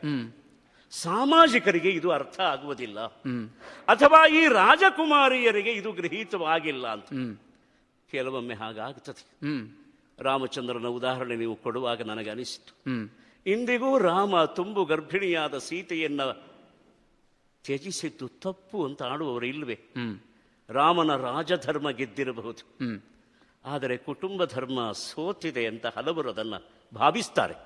ಭಾವುಕರ ನೆಲೆಯಲ್ಲಿ ಅದು ಸರಿ, ಆದರೆ ರಾಜಾರಾಮನ ನಿಲುವಿನಲ್ಲಿ ಇದು ತಪ್ಪು ಅಂತ ಆಗುವುದಿಲ್ಲ. ಆದ್ದರಿಂದ ಶಾಸ್ತ್ರೀಯವಾಗಿ ತಪ್ಪು ಅಂತ ಆಗದೇ ಇದ್ದ ಮೇಲೆ ಸಾಮಾಜಿಕ ಪ್ರತೀಕ್ಷೆಯ ಆಧಾರದ ಮೇಲೆ ಅದನ್ನು ಸರಿ ತಪ್ಪು ಅಂತ ವಿಮರ್ಶೆ ಮಾಡಿದರೆ ಎಲ್ಲೋ ಒಂದು ಕಡೆಗೆ ನಾವೆಲ್ಲ ಅವೈದಿಕರಾಗ್ಬಿಡುತ್ತೇವೆ. ಗುರುಗಳೇ, ದೇವವ್ರತ ಅವೈದಿಕರಾಗಿಬಿಡುತ್ತೇವೆ ನಾವು. ಅಷ್ಟು ಸುಲಭದಲ್ಲಿ ವೈದಿಕತೆಯನ್ನು ಬಿಟ್ಟು ಬಿಡುವುದಕ್ಕಾಗುವುದಿಲ್ಲ. ಯಾಕೆ ಬಲ್ಲೆಯ? ಎರಡು ಅಂಶಗಳನ್ನು ಸ್ಪಷ್ಟವಾಗಿ ನಾವಿಲ್ಲಿ ವಿಶ್ಲೇಷಿಸಬೇಕಾದ ಅನಿವಾರ್ಯ ಉಂಟು. ಒಂದು, ಜನರ ಪ್ರತೀಕ್ಷೆ ಏನುಂಟೋ ಅದಕ್ಕನುಸರಿಸಿ ನಡೆಯುವುದು ರಾಜಧರ್ಮ ಹೌದೋ ಅಲ್ಲವೋ. ಇನ್ನೊಂದು, ಅಪರಾಧವನ್ನೆಸಗಿದವನ ಸ್ಥಾನಮಾನ, ವ್ಯಕ್ತಿತ್ವ, ವಿದ್ವತ್ತು ಇದನ್ನು ಅನುಸರಿಸಿ ಶಿಕ್ಷೆಯೋ ಅಲ್ಲ ಸಾಮಾನ್ಯವಾಗಿ ಅಪರಾಧಕ್ಕೆ ಶಿಕ್ಷೆ ಎಂಬುದಷ್ಟಕ್ಕೆ ಸೀಮಿತವೋ. ನಾನು ರಾಮಚಂದ್ರನ ಉದಾಹರಣೆಯನ್ನು ಕೊಡುವಲ್ಲಿ ಸ್ಪಷ್ಟಪಡಿಸಿದ್ಯಾವುದನ್ನು ಎನ್ನುವುದನ್ನು ನೀನು ಗ್ರಹಿಸಬೇಕು. ತನಗಿದು ಸರಿ ಅಂತ ಕಂಡಿದೆ, ಆದ ಕಾರಣ ತಾನು ಹೀಗೆ ಮಾಡ್ತೇನೆ ಎಂಬುದು ರಾಮನ ನಿರ್ಣಯ ಅಲ್ಲ. ತಾನಿದು ಸರಿಯಲ್ಲ ಅಂತ ಬಲ್ಲವನಾದರೂ ಜನರು ಹೀಗೆ ಅಭಿಪ್ರಾಯ ಪಡುತ್ತಾರೆ ಎಂಬುದರಿಂದಲೇ, ಜನರಿಗೆ ಅನುಕೂಲಿಸಿದ ನಿರ್ಣಯವನ್ನು ತಾನು ಕೈಗೊಳ್ಳಬೇಕಾದ ಸ್ಥಿತಿ ಸೃಷ್ಟಿಯಾದದ್ರಿಂದಲೇ ರಾಜಧರ್ಮಕ್ಕನುಸರಿಸಿ ಸೀತೆಯನ್ನು ತ್ಯಜಿಸ್ತೇನೆ ತಾನು. ರಾಮ ಸ್ವಯಂ ಮರುಗಿದ್ದಾನೆ ಸೀತೆಯ ಕುರಿತಾಗಿ. ಅಯ್ಯೋ, ಹೀಗೆ ಬಿಡಬೇಕಾಗಿ ಬಂತಲ್ಲ, ಆದರೆ ಅವಳು ಶುದ್ಧಳಿದ್ದಾಳೆ ಅಂತ ತನಗೆ ತಿಳಿದಿದೆ, ನೀವು ಏನು ಬೇಕಾದರೂ ಹೇಳಿ, ನಾನು ಸೀತೆಯನ್ನು ಬಿಡುವುದಿಲ್ಲ. ಈ ನಿರ್ಣಯಕ್ಕೆ ರಾಮ ಬಂದದ್ದಿಲ್ಲ. ಜನ ಪ್ರತೀಕ್ಷೆಯನ್ನು ಅನುಸರಿಸಿ ವ್ಯವಹರಿಸಬೇಕು ಎನ್ನುವಲ್ಲಿ ಲಕ್ಷ್ಯವಾದದ್ದು. ಇನ್ನೂ ಒಂದುಂಟು, ಅಪರಾಧವನ್ನು ಅನುಸರಿಸಿ ಶಿಕ್ಷೆಯೋ ಅಪರಾಧಿಯನ್ನು ಅನುಸರಿಸಿಯೋ. ಕೇವಲ ಮೇಲ್ನೋಟಕ್ಕೆ ಅನ್ನಿಸ್ತದೆ ತಲೆ ಕಡದವನಿಗೆ ಇಂತಹ ಶಿಕ್ಷೆ, ಯಾರೇ ಕಡೀಲಿ. ಆದರೆ ಆಲೋಚಿಸಬೇಕಾದದ್ದು, ಮಾನಸಿಕವಾದಂತಹ ಭ್ರಮೆಗೊಳಗಾದವನೊಬ್ಬ, ಇನ್ಯಾವುದೋ ಮಾದಕವನ್ನು ಪಾನೀಯವನ್ನು ಸೇವಿಸಿದವನೊಬ್ಬ, ಇನ್ನೊಬ್ಬ ಚೆನ್ನಾಗಿ ವಿದ್ವಾಂಸನಾದ ಬುದ್ಧಿವಂತನೊಬ್ಬ, ಇವರು ಮೂವರು ಒಂದು ಅಪರಾಧವನ್ನೇ ಸಗ್ತಾರೆ, ಒಂದೇ ಅಪರಾಧವನ್ನೇ ಸಗ್ತಾರೆ. ಮೂವರಿಗೂ ಒಂದೇ ಶಿಕ್ಷೆಯೋ? ಸ್ಥಾನಮಾನ, ವರ್ಣವ್ಯತ್ಯಯ, ಘನತೆ, ತಿಳಿವಳಿಕೆ ಇದೆಲ್ಲವನ್ನೂ ಅನುಸರಿಸಿ ಗಹನತೆ ಹೆಚ್ಚು ಯಾವುದಕ್ಕೆ ಎನ್ನುವಲ್ಲಿ ನ್ಯಾಯಪೀಠ ಲಕ್ಷ್ಯವನ್ನು ಹರಿಸಬೇಕಾಗ್ತದೆ. ಸ್ಮೃತಿಕಾರರು ಆಡಿದ್ದುಂಟು, 4 ವರ್ಣದವರು ಮಾಡುವ ಸಮಾನ ಅಪರಾಧವಾದರೂ ಇಂಥವನಿಗೆ ಇಂತಹ ಶಿಕ್ಷೆ ಪ್ರತ್ಯೇಕವಾಗಿಯೇ ಉಂಟು. ಆದ್ರಿಂದ ಶಿಕ್ಷೆಯ ತೀವ್ರತೆ ಎನ್ನುವುದು ಅಪರಾಧಿಯ ಸ್ಥಾನಮಾನವನ್ನು, ವಿದ್ವತ್ತನ್ನು ಗಣಿಸಿ ನಿರ್ಣಯಿಸಲ್ಪಡುತ್ತದೆ. ಆ ಕಾರಣದಿಂದಾಗಿಯೇ ಪ್ರಾರಂಭಕ್ಕೆ ಹೇಳಿದ್ದು ನಾನು, ಚತುರನಾದ ಪ್ರಜ್ಞಾವಂತನಾದ ಭೀಷ್ಮನಾದ ನೀನು, ಪ್ರಪಂಚವೆಲ್ಲವೂ ತಾನು ಬ್ರಹ್ಮಚಾರಿ ಎನ್ನುವುದನ್ನು ಅರಿತಿದೆ ಎನ್ನುವುದನ್ನೂ ತಿಳಿದ ನೀನು, ತನಗಲ್ಲ ಎನ್ನುವುದನ್ನು ಘೋಷಿಸದೇ ಇದ್ದ ಕಾರಣದಿಂದಲೇ ಇದೆಲ್ಲವೂ ನಿನ್ನನ್ನು ಸುತ್ತುವರಿಯುವುದಕ್ಕೆ ಕಾರಣವಾಯಿತು. ಬಹಳ ಸರಳವಾದ ಪರಿಹಾರ ಇತ್ತಿದಕ್ಕೆ. ಅಲ್ಲಿಯೇ ಹೇಳಬಹುದಿತ್ತು, ಲೋಕಸಾಮಾನ್ಯವಾಗಿ ಇಲ್ಲಿಯವರೆಗೆ ವರನೇ ಬಿಟ್ಟು ಇನ್ನೊಬ್ಬ ತಾನಾಗಿಯೇ ಬಂದು ಕೊಂಡೊಯ್ದು ವಿವಾಹವಾದ ಕ್ರಮ ಇಲ್ಲದೆ ಇರುವುದರಿಂದ ತಾನು ಪ್ರವೇಶ ಮಾಡಿದ್ದರಿಂದ ಗೊಂದಲ ಉಂಟಾಗಬಹುದು. ಆ ಕಾರಣಕ್ಕಾಗಿ ಇದೋ ನನ್ನ ತಮ್ಮನಿಗೆ ವಿವಾಹ ಮಾಡುವುದಕ್ಕಾಗಿ ನನ್ನ ಅಪೇಕ್ಷೆಯಿಂದಲ್ಲ, ಅವನಿಗಾಗಿ ಕೊಂಡೋಗ್ತೇನೆ ಅದು ಘೋಷಣೆ ಮಾಡಿಬಿಡ್ತಿದ್ರೆ ಎಷ್ಟು ಸುಲಭವಾಗಿ ಪರಿಹಾರ ಆಗ್ತಿತ್ತು. ಗುರುಗಳೇ, ನೀವು ಹೇಳಿದಷ್ಟು ಸರಳವಾಗಿ ಆ ವ್ಯವಹಾರ ಇಲ್ಲ. ಹೌದಾ? ಯೋಚನೆ ಮಾಡಿ. ಯಾಕೆಂದ್ರೆ ಇವತ್ತು ಸ್ತ್ರೀ ಧರ್ಮ ಹೇಗಿದೆ ನಾವು ಗ್ರಹಿಸಬೇಕು. ದ್ವಾಪರ ಯುಗದಲ್ಲಿ ನಾವಿದ್ದೇವೆ. ದ್ವಾಪರದ ಈ ಸನ್ನಿವೇಶದಲ್ಲಿ ನಾವು ಹೆಣ್ಣು ಮಕ್ಕಳನ್ನ, ಸ್ತ್ರೀಯರನ್ನ ಹೇಗೆ ನಡೆಸಿಕೊಳ್ಳುತ್ತಾ ಇದ್ದೇವೆ. ಇಂತಹ ವರ ನಿನಗಾಗಬಹುದೇ ಅಂತ ನಾವು ಅವರನ್ನು ಪ್ರತ್ಯಕ್ಷವಾಗಿ ಕೇಳೋದಿಲ್ಲ. ಯಾಕೆ ವಿವಾಹದಲ್ಲಿ ಸ್ವಯಂವರ ಇರೋದು ಅವರಿಗೆ ಒಂದು ಸಣ್ಣ ಅವಕಾಶ ಮಾತ್ರ. ಕೈಯಲ್ಲಿ ಮಾಲಿಕೆ, ವರಮಾಲಿಕೆಯನ್ನು ಕೊಟ್ಟು ವಿವಾಹವನ್ನ ಅವರನ್ನ ಕೇಳಿ ನಿಶ್ಚಯಿಸೋದಿಲ್ಲ. ವರಮಾಲಿಕೆ ಕೊಟ್ಟು ಸೇರಿದವರಲ್ಲಿ ನಿನಗೆ ಯಾರಾಗಬಹುದು ನೀನೇ ವರಿಸುವಂತ. ವಿವಾಹವನ್ನ ಅವಳು ಆಯ್ಕೆ ಮಾಡಿಕೊಳ್ಳುವ ಹಾಗಿಲ್ಲ, ವರನನ್ನ ಮಾತ್ರ ಆಯ್ಕೆ ಮಾಡಿಕೊಳ್ಳುವ ಒಂದು ಅವಕಾಶ ಮಾತ್ರ ನಾವು ಕೊಟ್ಟಿದ್ದೇವೆ. ಈ ಅವಕಾಶ ಬರುವುದು ಯಾವಾಗ? ಒಂದು ಕ್ಷಣದಲ್ಲಿ ಮಾತ್ರ. ಆ ಕ್ಷಣ ದಾಟಿದ ಮೇಲೆ ಒಂದು ಪಣಮೋ ಅಥವಾ ಒಂದು ಯುದ್ಧವೋ ಅಥವಾ ಕನ್ಯಾಹರಣದಂತಹ ಒಂದು ಕ್ರಿಯೆಯೋ ಇದು ನಡೆದೇ ನಡೀತದೆ. ಹೆಣ್ಣು ಮಕ್ಕಳ ಜಾಯಮಾನಕ್ಕೆ ನಾವು ಈ ಯುಗದಲ್ಲಿ ಒಪ್ಪಿಕೊಂಡ ವಿಧಾನ ಅದು. ಇದನ್ನ ಮೀರಿ ನಾನು ಒಂದು ಹೊಸತನ್ನ ಏರ್ಪಡಿಸುವುದಕ್ಕೆ ಸಾಧ್ಯವೋ? ಭೀಷ್ಮ ಯಾರು ಎಂಬುದು ಅಲ್ಲಿರುವ ಸೇರಿದಂತಹ ಅರಸು ಮಕ್ಕಳಿಗೆಲ್ಲ ಗೊತ್ತಾಗಿದೆ. ಕಾಶಿರಾಜನಿಗೂ ಅದು ಗೊತ್ತಿದೆ. ಗೊತ್ತಿರುವಂತಹ ವಿಷಯವನ್ನೇ ನಾನು ಬ್ರಹ್ಮಚಾರಿ, ನಾನು ವಿವಾಹ ಆಗುವುದಿಲ್ಲ, ನನ್ನ ತಮ್ಮನಿಗೆ ಇವರನ್ನ ವಿವಾಹ ಮಾಡಿಸ್ತೇನೆ ಅಂತ ಎಲ್ಲರಿಗೂ ವಿದಿತವಾದ ವಿಷಯವನ್ನ ನಾನು ಹೇಳಿದ್ರೆ ನನ್ನ ಶಾಸನ ಎಷ್ಟು ಶಿಥಿಲ ಆಗಿ ಹೋಗ್ತದೆ ಅಲ್ವಾ ಭೀಷ್ಮ? ಆದ್ದರಿಂದ ನೀವು ಹೇಳುವಷ್ಟು ಸರಳ ಇಲ್ಲ ಈ ವ್ಯವಹಾರ. ಆದರೆ ಈಗ ನೀವು ಸರಳಗೊಳಿಸಿದ್ದೀರಿ. ಯಾಕೆಂದ್ರೆ ಆ ಹೆಣ್ಣು ಮಗಳು ಕಣ್ಣೀರಿಟ್ಟಿದ್ದರಿಂದ ಇದನ್ನು ಒಂದು ಸಮಸ್ಯೆಯಾಗಿ ಆ ಸಮಸ್ಯೆಯ ಸಿಕ್ಕು ಹಿಡಿದು ನೀವು ಬಂದಿದ್ರಿಂದ ಹೆಣ್ಣು ಮಕ್ಕಳ ಬಗ್ಗೆ ವಿಚಾರಣೆ ನಡೀತಾ ಇರೋದು ಇದು ಮೊದಲು ಈ ಯುಗದಲ್ಲಿ. ಹಿಂದೆ ನಡೆದಿತ್ತ? ಇಲ್ಲ. ಆದ್ದರಿಂದ ಈ ವಿಚಾರಣೆಯ ಸಿಕ್ಕು ತಮ್ಮ ಕೈಯಲ್ಲಿ ಸಿಕ್ಕಿರುವುದರಿಂದ ಹಿಂದೆ ನಡೆದ ಘಟನೆಯನ್ನು ಸರಳವಾಗಿ ಮಾಡಬಹುದಿತ್ತು ಅಂತ. ಯಾವಾಗಲೂ ಹಾಗೆ ಈ ಉತ್ತರಮುಖಿ ವಿಮರ್ಶೆಯಲ್ಲಿ ಕೆಲವು ಸತ್ಯವನ್ನ ತತ್ವವನ್ನು ನಿರ್ಧರಿಸಲಿಕ್ಕೆ ಆಗುವುದಿಲ್ಲ. ನಾನು ಅಂದೇ ಘೋಷಣೆ ಮಾಡಿದ್ರೆ ಸಮಸ್ಯೆ ಆಗುತ್ತಿರಲಿಲ್ಲ ಎನ್ನುವುದು ನಿಜವಾದ ಒಂದು ವಿಚಾರಣೆಯ ಕ್ರಮವೇ ಅಲ್ಲ ಗುರುಗಳೇ. ವಿಚಾರಣೆಯ ಕ್ರಮವೇ ಅಲ್ಲ. ಯಾಕೆಂದ್ರೆ ಈ ಘಟನೆ ಹೀಗೆ ನಡೆದಿರುವುದರಿಂದ ಘಟನೆಯಲ್ಲಿ ಪಾಲ್ಗೊಂಡವನ ಪ್ರಮಾದ ಏನು, ಅಪರಾಧ ಏನು ಅಂತ ಘಟನೆಯನ್ನೇ ಆಧಾರವಾಗಿಟ್ಟುಕೊಂಡು ವಿಚಾರ ಮಾಡುವುದಿದೆಯೇ ಹೊರತು ಹೀಗಾಗಬಹುದಿತ್ತಲ್ಲ ಅಂತ. ಆದರೂ ಒಂದು ಗುರುಗಳಿಗೆ ನನ್ನ ಮೇಲೆ ಮೋಹ ಇದೆ, ಪ್ರೀತಿ ಇದೆ. ಆದ್ದರಿಂದ ಹೀಗೆ ನಡೆದುಕೊಂಡಿದ್ದರೆ ಭೀಷ್ಮ ಅಪರಾಧಿ ಆಗುತ್ತಿರಲಿಲ್ಲ ಅಂತ ನೀವು ಗ್ರಹಿಸಿ ಹೇಳಿದ ಹಾಗಿದೆ. ಭೀಷ್ಮ ಗುರುದೇವ, ಹಾಗಿದ್ರೆ ನಿನ್ನ ನೆಲೆಯಿಂದಲೇ ಆಲೋಚಿಸೋಣ. ನೀನು ಅಪರಾಧಿ ಆಗೋದು ಯಾವ ಕಾರಣಕ್ಕೆ? ವಿವಾಹ ಮಂಟಪದಲ್ಲಿ ಘೋಷಣೆಯೊಂದನ್ನು ಮಾಡದೆ ಅವರನ್ನು ಬಲಾತ್ಕಾರದಿಂದ ತಂದದ್ರಿಂದ ನೀನು ಅಪರಾಧಿ ಆಗ್ತಿ. ಇದು ಸರಳವೇ? ಇಲ್ಲ, ಹಾಗಾಗುವುದಕ್ಕೆ ಸಾಧ್ಯವೇ ಇಲ್ಲ. ಯಾಕೆ? ಅದನ್ನು ವಿಸ್ತರಿಸ್ತಾ ಹೋದಾಗಲೇ ನೀನು ಹೇಳ್ತೀ ಹೀಗೆ ಮಾಡಿದ್ರೆ ಹೀಗಾಗ್ತಿರ್ಲಿಲ್ಲ ಎನ್ನುವಲ್ಲಿಗೆ ನೀವು ಮುಟ್ಟುತ್ತೀರಿ ಗುರುಗಳೇ ಅಂತ. ಹೀಗೆ ಮಾಡದೇ ಇದ್ದದ್ರಿಂದ ಹೀಗಾಗಿದೆ ಎಂಬುದು ವಿಮರ್ಶೆಯ ಬಗೆಯೇ ಹಾಗೆ. ವಿಮರ್ಶೆ ಎಂಬುದೇ ಹಾಗಲ್ವ, ತಲಸ್ಪರ್ಶಿಯಾಗಿ ಅಭ್ಯಾಸ ಮಾಡಬೇಕೋ ಬೇಡುವ ನಡೆದದ್ದನ್ನು ಮಾಡಬೇಕು. ಆ ನೆಲೆಯಿಂದಲೇ ಸಾಮಾನ್ಯವಾದ ಗ್ರಹಣೆಗೆ ಬರತಕ್ಕ ವಿಷಯವದು. ಬ್ರಹ್ಮಚಾರಿಯಾದವನು ವಿವಾಹ ಮಂದಿರವನ್ನು, ಬ್ರಹ್ಮಚಾರಿ ಅಂದ್ರೆ ಆ ಅರ್ಥದಲ್ಲ, ವಿವಾಹ ಮಂಟಪಕ್ಕೆ ಹೋಗಬೇಕಾದವನು ಬ್ರಹ್ಮಚಾರಿ ಆದ್ರೆ ವಿಶೇಷ ಅರ್ಹತೆ. ಆದ್ರೆ ನಿನ್ನಂತವನು ಯಾವ ಜೀವವು ಬ್ರಹ್ಮಚರ್ಯೇನೇ ಪಾಲಿಸ್ತೇನೆ ಎನ್ನುವ ಶಪಥವನ್ನು ಮಾಡಿದವನು ಹೋಗುವಲ್ಲಿ ವಿಶೇಷವಾದ ಒಂದು ಸಂದರ್ಭ ಸೃಷ್ಟಿಯಾಗಿದೆ.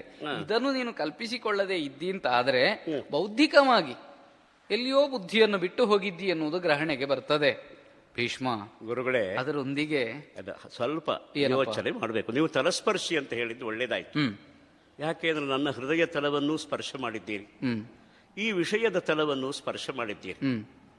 ನಿಜವಾಗಿ ಬ್ರಹ್ಮಚಾರಿಯಾದವನೇ ವಿವಾಹ ವೇದಿಕೆಗೆ ಹೋಗಬೇಕು. ಚತುರೋ ವರಾನ್ ಪ್ರಹಿಣೋತಿ ಶಾಸ್ತ್ರ ಉಪಕ್ರಮಿಸುವಾಗ 4 ಬ್ರಹ್ಮಚಾರಿಗಳನ್ನ ಕಳಿಸಬೇಕು.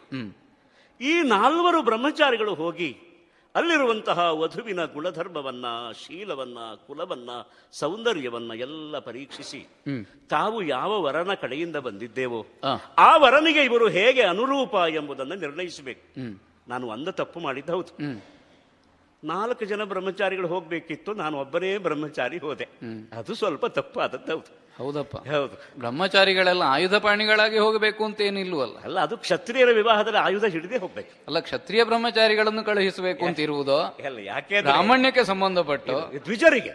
ಯಾಕೆಂದ್ರೆ ಬ್ರಾಹ್ಮಣರು ಮಾತ್ರ ದ್ವಿಜರಲ್ಲ, ಬ್ರಾಹ್ಮಣ, ಕ್ಷತ್ರಿಯ, ವೈಶ್ಯ ಈ 3 ವರ್ಣದವರು ದ್ವಿಜರೇ. ಆದ್ದರಿಂದ ಈ ಬ್ರಹ್ಮಚಾರಿಗಳು ಹೋಗಬೇಕು ಎಂಬುದು ಮೂವರಿಗೂ ಸಮಾನ ಧರ್ಮ. ಈಗ ಒಂದು ಕ್ರಮವನ್ನು ನಾವು ಅಂಗೀಕರಿಸಿ ಆಚರಿಸ್ತೇವೆ ಅಂತ ಆದ್ರೆ ಸಂಪೂರ್ಣವಾಗಿ ನಿಯಮಕ್ಕೆ ಒಳಪಟ್ಟು ವ್ಯವಹರಿಸಬೇಕೋ ಬೇಡವೋ? ಒಬ್ಬನೇ ಹೋದದ್ದು ಅಪರಾಧ ಮಾತ್ರ ಅಲ್ಲ, ಆಯುಧ ಪಾಣಿಯಾಗಿ ಹೋದದ್ದು ಅಪರಾಧವೇ ಆಗುವುದು. ಅದು ಅಲ್ಲ. ಯಾಕೆ ಆಯುಧ ಹಿಡಿದೇ ಹೋಗಬೇಕಾದಂತಹ ವೇದಿಕೆ ಅದು. ಓಹೋ, ವಿವಾಹ ವೇದಿಕೆ ಬೇರೆ, ಯಜ್ಞ ವೇದಿಕೆ ಬೇರೆ ಅಂತಿಲ್ಲ. ಕ್ಷತ್ರಿಯರು ಎಲ್ಲೇ ಶಯನಾಗಾರಕ್ಕೂ ಆಯುಧಪಾಣಿಗಳಾಗಿಯೇ ಹೋಗತಕ್ಕದ್ದು. ಇದು ಕ್ಷತ್ರಿಯರ ಅನಿವಾರ್ಯ. ಹೇಗೆ ಬ್ರಾಹ್ಮಣರು ದರ್ಭಪಾಣಿಗಳಾಗಿ ಎಲ್ಲ ಕಡೆಗೆ ಹೋಗಬೇಕು. ಆಚಾರ್ಯರೇ, ತಮಗೆ ದರ್ಭೆ ಹೇಗೋ ಹಾಗೆ ನಮಗೆ ಆಯುಧ. ಈಗ ನಾನು ಆಯುಧಪಾಣಿಯಾಗಿ ಗುರುದರ್ಶನಕ್ಕೆ ಬಂದಿದ್ದು. ನೀನು ಮಾಡಿದ್ರಲ್ಲಿಯೇ ಹೊಂದಾಣಿಕೆ ಕಾಣದೇ ಇದ್ದದ್ದಕ್ಕೆ ಮಾತ್ರ ಪ್ರಶ್ನಿಸಿದನೇ ಹೊರತು ನೀನು ಆಯುಧಪಾಣಿಯಾಗಿ ಹೋದದ್ದು ಅಪರಾಧ ಎಂಬುದನ್ನು ಸ್ಥಾಪಿಸುವುದಕ್ಕಲ್ಲ ನಾವು ಪರಿಣಾಮವನ್ನು ಗಮನಿಸಬೇಕು. ನೀನು ವಿವಾಹ ಪೂರ್ವದಲ್ಲಿ 4 ಬ್ರಹ್ಮಚಾರಿಗಳು ಹೋಗಬೇಕಾದ ವೇದಿಕೆಗೆ ನಾನು ಒಬ್ಬನೇ ಹೋದದ್ದು ಅಪರಾಧ ಅಂತ ಆಡುವಲ್ಲಿ ಧ್ವನಿ ಏನು ಅಂದ್ರೆ ನೀವು ಬರಲಿಲ್ಲ ಆಗ ಅಂತ. ಕನ್ಯಾ ಪರೀಕ್ಷೆಗಾಗಿ ಹೋಗುವ 4 ಬ್ರಹ್ಮಚಾರಿಗಳ ಬಗೆಯಲ್ಲಿ ನೀನು ಹೋದವನಲ್ಲ. ನಿನ್ನ ಉದ್ದೇಶ ಬೇರೆ ಇತ್ತು ಅಲ್ಲ. ನನ್ನ ವೇದಿಕೆಗೆ ಕರೆದು ಪ್ರಯೋಜನವೇನು ಆಗುವುದಕ್ಕಿರ್ಲಿಲ್ಲ. ಯಾಕಂದ್ರೆ ನಾನಾದ್ರೂ ಅಲ್ಲಿದ್ದದ್ದನ್ನು ನೀನು ಗಮನಿಸುವ ಸ್ಥಿತಿಯಲ್ಲಿ ಇದೆಯೋ ಇಲ್ವೋ ಯಾರಿಗೂ ಗೊತ್ತು. ಗುರುಗಳೇ, ನೀವು ನಮ್ಮ ಹಿಂದೆ ಇದ್ರೆ ನಮ್ಮ ಗುರಿ ಆಗ ಬೇರೆನೆ ಆಗ್ತಿತ್ತು. ಹೌದಪ್ಪ. ಆದ್ರಿಂದ ಗುರು ಈಗ ಮುಂದೆ, ಗುರಿ ಹಿಂದೆ ಅಂತ ಆಯ್ತು. ಏನು ಮಾಡೋಣ? ನಿನ್ನ ಗುರಿ ಎದುರಿನಲ್ಲಿ ಗುರುವು ಹಿಂದೆ ಆಗಿ ಹೋಗಬೇಕಾಯ್ತು. ಇಲ್ಲ, ಭೀಷ್ಮ ಪ್ರಕರಣ ಅದಲ್ವೇ ಅಲ್ಲ. ನೀನು ಆಡಿದಂತೆಯೇ ಕನ್ಯೆಯನ್ನು ವರಿಸುವಲ್ಲಿ ವಧುವಾದವಳ ಸ್ವಾತಂತ್ರ್ಯ ಸೀಮಿತವಾದದ್ದು. ಅವಳಿಗೆ ಆಯ್ಕೆ ಅವಕಾಶ ಬಹಳ ಕಡಿಮೆ ಇರುವುದು. ಆದ್ರಿಂದ ಇಂಥವನನ್ನು ಮದುವೆ ಆಗತಕ್ಕದ್ದು, ಬಲೋದ್ಬಂಧಕ್ಕೆ ಸಮರ್ಥನೆ ಇದು. ಸರಿಯೇ, ಒಪ್ಪೋಣ. ಯಾರೂ ಇಂಥವನನ್ನು ಮದುವೆ ಆಗಬೇಕು ಅಂತ ತಂದೆ ಹೇಳಿದಾಗ ವಧುವಾದವಳು ಧಿಕ್ಕರಿಸಿ ಕೂಡದು ಅಂತ ಹೇಳಿದ್ರೆ ತಂದೆಯದ್ದ ಅಪರಾಧವಲ್ಲ, ವಧುವಿನ ಅಪರಾಧವೇ ನಿರ್ಣಯಿಸಲ್ಪಡುತ್ತದೆ. ಕರ್ಕೊಂಡು ಬಂದ ಈ ರಾಜಕುಮಾರಿಯನ್ನು ನೀನು ಪರಿತ್ಯಜಿಸಿದ ಕಾರಣ ಏನು? ಗುರುಗಳೇ, ನಾನು ಪರಿತ್ಯಜಿಸಿದ್ದಲ್ಲ. ಮತ್ತೆ ಈಗ ನೀವು ಆಗಾಗ ಸೀತಾ ಪರಿತ್ಯಾಗದ ದೃಷ್ಟಾಂತ ಇಟ್ಟಿದ್ರಿಂದ ಯಾರು ಯಾರನ್ನ ಬಿಟ್ಟರು, ಯಾರನ್ನ ಬಿಡುವುದಕ್ಕೆ ಅವಕಾಶ ಇದೆ. ತಮ್ಮಂತಹ ವಿದ್ವಾಂಸರು, ಗುರುಗಳು, ವಿದ್ಯೆ ಕೊಟ್ಟವರು ಬಂದಾಗಲೇ ವಿಮರ್ಶೆ ಮಾಡಬೇಕು. ನಿಮಗೆ ಅಂತರಂಗದಲ್ಲಿ ಸಂತೋಷ ಆಗಿರಬೇಕು. ಯಾಕೆಂದ್ರೆ ಭೀಷ್ಮನಿಗೆ ತಾನು ಕಲಿಸಿದ ಮಾತುಗಳು ಎಷ್ಟು ನೆನಪಿದೆ ಅಂತ ನೀವು ಇದನ್ನು ಗ್ರಹಿಸ್ತಾ ಇರಬೇಕು. ಹೌದಪ್ಪ, ನಾನು ಕಲಿಸದೇ ಇದ್ದದ್ದು ಕೆಲವೆಲ್ಲ ಉಂಟು ನಿನ್ನಲ್ಲಿ. ಹೌದಾ ಗುರುಗಳೇ? ಏನಾಗಿದೆ? ರಾಮನಿಗೆ ಸೀತೆಯನ್ನು ತ್ಯಾಗ ಮಾಡುವ ಅಧಿಕಾರ ಇಲ್ಲ. ವೈದಿಕವಾಗಿ ಆಲೋಚನೆ ಮಾಡಿದರೆ. ಯಾಕೆಂದ್ರೆ ರಾಮ 4ನೆಯ ಪತಿ, 3 ಪತಿಗಳು ಮೊದಲೇ ನಿಶ್ಚಿತರಾಗಿರ್ತಾರೆ. ಆದ್ದರಿಂದ ರಾಮ ಗಂಡ ಅಲ್ಲ, ಸೀತೆ ಹೆಂಡತಿ ಅಲ್ಲ ಅಂತ ಎಂದಿಗೂ ಸಾಧ್ಯ ಆಗುವುದಿಲ್ಲ. ಗಂಡನಿಗೆ ಹೆಂಡತಿಯನ್ನು ತ್ಯಾಗ ಮಾಡುವ ಅಧಿಕಾರ ಇಲ್ಲ, ಸ್ಮೃತಿಗಳು ಸ್ಪಷ್ಟವಾಗಿ ಸಾರುತ್ತವೆ. ಆದರೆ ಹೆಂಡತಿಗೆ ಗಂಡನನ್ನು ತ್ಯಜಿಸುವ ಅಧಿಕಾರ ಇದೆ, ಅವಕಾಶ. ರಾಮ ಮಾಡಿಕೊಟ್ಟಿದ್ದೇನು ಅಂದ್ರೆ ಸೀತೆಯೇ ರಾಮನನ್ನು ತ್ಯಜಿಸುವುದಕ್ಕೆ ಅವಕಾಶ ಮಾಡಿಕೊಟ್ಟಿತ್ತು. ಆದ್ದರಿಂದಲೇ ಭೂಮಿಯನ್ನು ಅವಳು ಸ್ವತಂತ್ರವಾಗಿ ಹೋಗಿ ಸೇರಿದಳು. ಇಲ್ಲದಿದ್ರೆ ಆ ಅವಕಾಶ ಮಾಡಿಕೊಡದೇ ಇದ್ರೆ ರಾಮನಿಗೆ ಸೀತೆಯನ್ನು ತ್ಯಾಗ ಮಾಡುವ ಅವಕಾಶವೇ ಇರ್ತಿರ್ಲಿಲ್ಲ.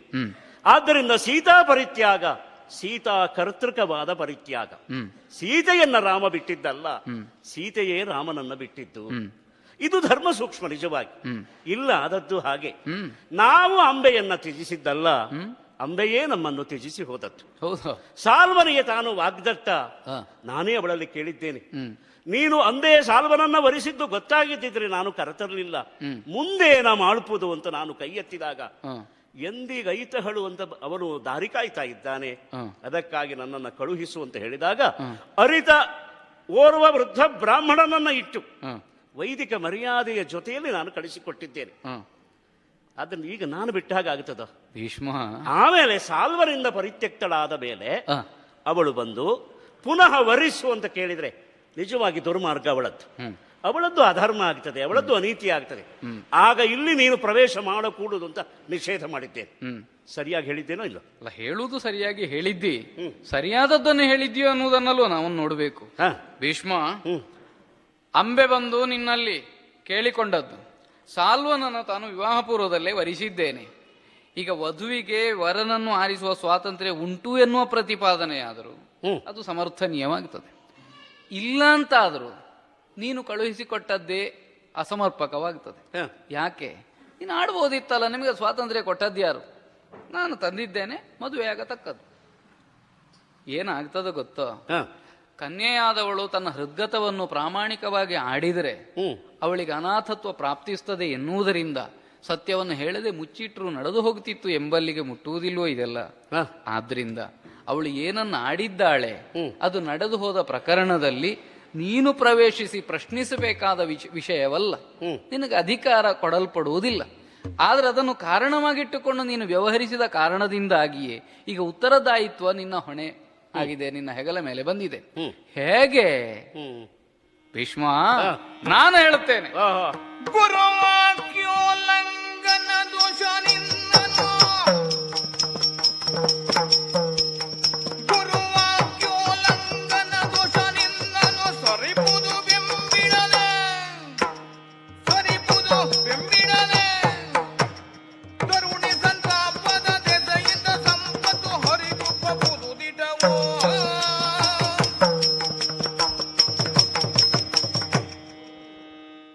ಅಂಬೆ ಅಪರಾಧಿನಿ ಹೌದೋ ಅಲ್ವೋ ಇದನ್ನು ವಿಶ್ಲೇಷಿಸಬೇಕಾದಂತಹ ಸಂದರ್ಭವೇ ಅಲ್ಲ. ಯಾಕಂದ್ರೆ ಅಂಬೆಯ ವಿಚಾರಣೆಗೆ ಬಂದವನು ಅಲ್ಲ ನಾನು. ನನಗೂ ನಿನಗೂ ಸಂಬಂಧ ಇರುವುದರಿಂದ ನಿನ್ನ ಅಪರಾಧದ ಗಹನತೆ ಎಷ್ಟು, ಅದಕ್ಕೆ ಪರಿಹಾರ ಏನು ಎನ್ನುವುದನ್ನು ಆಲೋಚಿಸಬೇಕಾದದ್ದು ಮಾತ್ರ ನನ್ನ ಹೊಣೆ.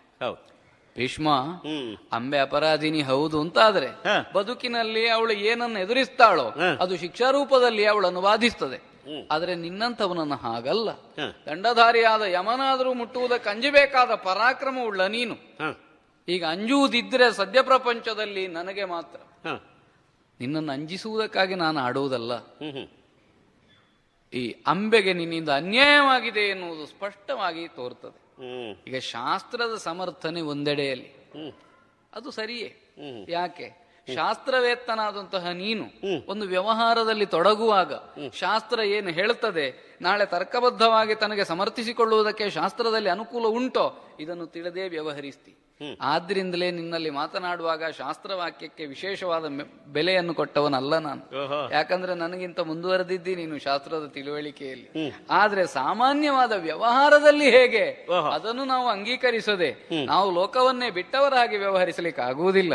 ಆ ಕಾರಣದಿಂದಾಗಿಯೇ ಲೋಕಸಾಮಾನ್ಯವಾದ ನಿರೀಕ್ಷೆ ಏನು ಎನ್ನುವುದಕ್ಕೆ ನಾನು ಈ ವಿಚಾರಣೆಯಲ್ಲಿ ಒತ್ತು ಕೊಟ್ಟವ. ಸ್ಪಷ್ಟವಾಗಿಯೇ ಕಾಣುತ್ತದೆ. ನೀನೊಂದು ವೇಳೆ ಕಾಶಿ ರಾಜ್ಯದ ವಿವಾಹ ಮಂಟಪದಲ್ಲಿ ಪ್ರವೇಶ ಮಾಡದೆ ಇರುತ್ತಿದ್ರೆ ಅವರ ಬದುಕು ಹೀಗೆ ವ್ಯಸ್ತಗೊಳ್ಳುವುದಕ್ಕಿರ್ಲಿಲ್ಲ. ಅಂಬೆಯು ಇವತ್ತು ಅವಳಿಗೆ ಬೇಕಾದವನನ್ನು ವರಿಸಿ ಸುಖವಾಗಿ ಇರ್ತಿದ್ಲು. ಉಳಿದವರು ಅವರಿಗೆ ಯಾವ ವರನನ್ನು ವರಿಸುವ ಪ್ರಾರಬ್ಧ ಉಂಟೋ ಅದನ್ನು ಅವರು ಅನುಭವಿಸ್ತಾ ಇದ್ರು. ಆದರೆ ನಿನ್ನ ಪ್ರವೇಶದಿಂದಾಗಿ ಸ್ಥಿತಿ ವ್ಯತ್ಯಸ್ತವಾಗಿದೆ. ಈಗ ಇದಕ್ಕೊಂದು ಪರಿಹಾರವನ್ನು ಸೂಚಿಸಬೇಕಾದದ್ದು ನನ್ನ ಧರ್ಮ. ಆದ್ರಿಂದಲೇ ಈ ವಿಚಾರಣೆಯ ಅಂತಿಮ ಹಂತಕ್ಕೆ ಬರುವಾಗ ನಾನು ಆಡಿದೆ, ನೀನು ಮಾಡಿದ್ದು ಧರ್ಮವಲ್ಲ ವರಿಸವಳ, ಅದಕ್ಕೆ ಕಾರಣವನ್ನು ಕೊಡುತ್ತಿ. ತಂದೆಗೋ ಸುಖ ಬ್ರಹ್ಮಚರ್ಯದೊಳಿಹ ಭೀಷ್ಮ. ಹಾಗಿರುವುದರಿಂದಲೇ ಈ ಶಿಕ್ಷೆ ಯಾವುದು ನೋವನ್ನು ಕೊಡುತ್ತದೆ ಅದು ಶಿಕ್ಷೆಯಾಗುತ್ತದೆಯೇ ಹೊರತು ಮತ್ತೆ ಬ್ರಹ್ಮಚರ್ಯ ಇಲ್ಲದವನಿಗೆ ನೀನು ಅವಳನ್ನು ಮದುವೆ ಆಗು ಅಂದ್ರೆ ಶಿಕ್ಷೆ ಹೇಗಾಗುತ್ತದೆ ಅಲ್ವೋ? ಆದ್ರಿಂದ ಭೀಷ್ಮ, ನೀನು ಅವಳನ್ನು ಮದುವೆ ಆಗಬೇಕು ಎನ್ನುವುದು ಗುರುವಾಕ್ಯ. ಅದನ್ನು ಒಪ್ಪದೇ ನೀನು ಬೇರೆ ಕಾರಣವನ್ನು ಮುಂದೊಡ್ಡುತ್ತಿ ವಿರೋಧವನ್ನು ಪ್ರಕಟಿಸ್ತಿ ಅಂತಾದ್ರೆ ಗುರುವಾಕ್ಯವನ್ನು ಉಲ್ಲಂಘಿಸಿದಂತಹ ದೋಷವು ನಿನ್ನನ್ನು ಬಾಧಿಸುತ್ತದೆ. ಇದು ಶಾಸ್ತ್ರ ಪ್ರಣೀತವೇ. ಗುರುವಾಕ್ಯವನ್ನು ಉಲ್ಲಂಘಿಸಿದರೆ ದೋಷ ಬರುತ್ತದೆ ಎಂಬುದು. ಮೇಲಾಗಿ ಅಮಾಯಕಳಾದ ನಿನ್ನ ಪ್ರವೇಶದ ನಿರೀಕ್ಷೆಯೇ ಇಲ್ಲದ ತನ್ನ ಜೀವನದ ಕುರಿತಾಗಿ ಯಾವ ಕನಸನ್ನು ಕಾಣುತ್ತಾ ಇದ್ಲೋ ಆ ಕನ್ನಿಕೆಯೊಬ್ಬಳಿಗೆ ದುಃಖವನ್ನುಂಟು ಮಾಡಿದ್ದಿ. ತರುಣಿ ಸಂತಾಪದ ದೆಸೆಯಿಂದ ನೀನಿಲ್ಲಿಯವರೆಗೆ ಯಾವುದನ್ನು ಆರ್ಜಿಸಿ ಸಂಪತ್ತು ಅಂತ ತಿಳಿದಿದ್ದೀಯೋ ಅದಷ್ಟು ನಷ್ಟವಾಗಿ ಹೋಗುತ್ತದೆ. ಆದ್ರಿಂದ ಎರಡೂ ದೋಷಕ್ಕೆ ಭಾಜನನಾಗುವುದಕ್ಕಿಂತ ನಾನಾಡಿದ ಶಿಕ್ಷೆಯನ್ನು ಅನುಭವಿಸುವುದು ಒಳ್ಳೆಯದು. ಆಲೋಚನೆ ಮಾಡು. ಗುರುಗಳೇ, ಹೆದರಿಸ್ತಾ ಇದ್ದೀರಾ ನೀವು? ಬೆದರುವ ನಾನಲ್ಲ ಭಯ ಕೋಪಗಳಿಗಿನು, ಬೆದರುವ ನಾನಲ್ಲ ಭಯ ಕೋಪಗಳಿಗಿನು. ನದಿ ಸುತ್ತಗಿಲ್ಲ ವಿಕಾಸೆ, ನದಿ ಸುತ್ತಗಿಲ್ಲ ವಿಕಾಸೆ. ಮದತಿ ಕಾಮಕ್ಕೆ ಪತ್ರನಲ್ಲ ಕ್ಷತ್ರಿಯ ಧರ್ಮ, ಒದಗಿ ಗೈದಿಗ ಶಪಥ ಬಿಡೆನು.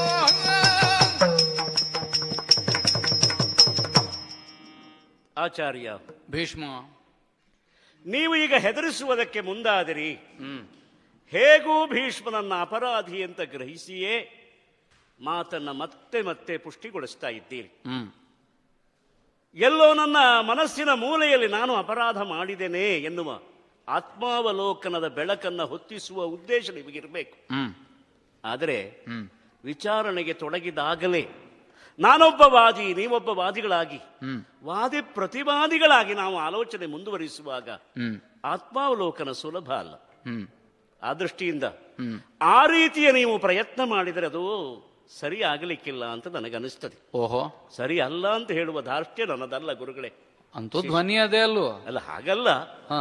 ಛಾತ್ರ, ಹ್ಮ್ ಒಬ್ಬ ಶಿಷ್ಯನಿಗೆ ಛಾತ್ರ ಅನ್ನುವ ಹೆಸರು ಬರೋದು ಯಾವಾಗ? ಹ್ಮ್ ಛದಿರಾವರಣಿ. ಹ್ಮ್ ಗುರುವಿನಲ್ಲಿ ಏನಾದರೂ ದೋಷ ಇದ್ರೆ, ಆಚಾರ ಲೋಪ ಇದ್ರೆ ಪ್ರದಕ್ಷಿಣೆ ಬಂದು, ಗುರುಗಳೇ ತಮ್ಮ ಪಾದದ ಹಿಂಭಾಗ ನೆನೆಯಲೇ ಇಲ್ಲ, ನೀವು ಕಾಲು ತೊಳೆಯುವಾಗ ಸರಿಯಾಗಿ ಕಾಲು ತೊಡದಾಗಿಲ್ಲ, ನಾನು ತೊಡಿಸಲೋ ಅಂತ ಕೇಳಬೇಕಾದದ್ದು.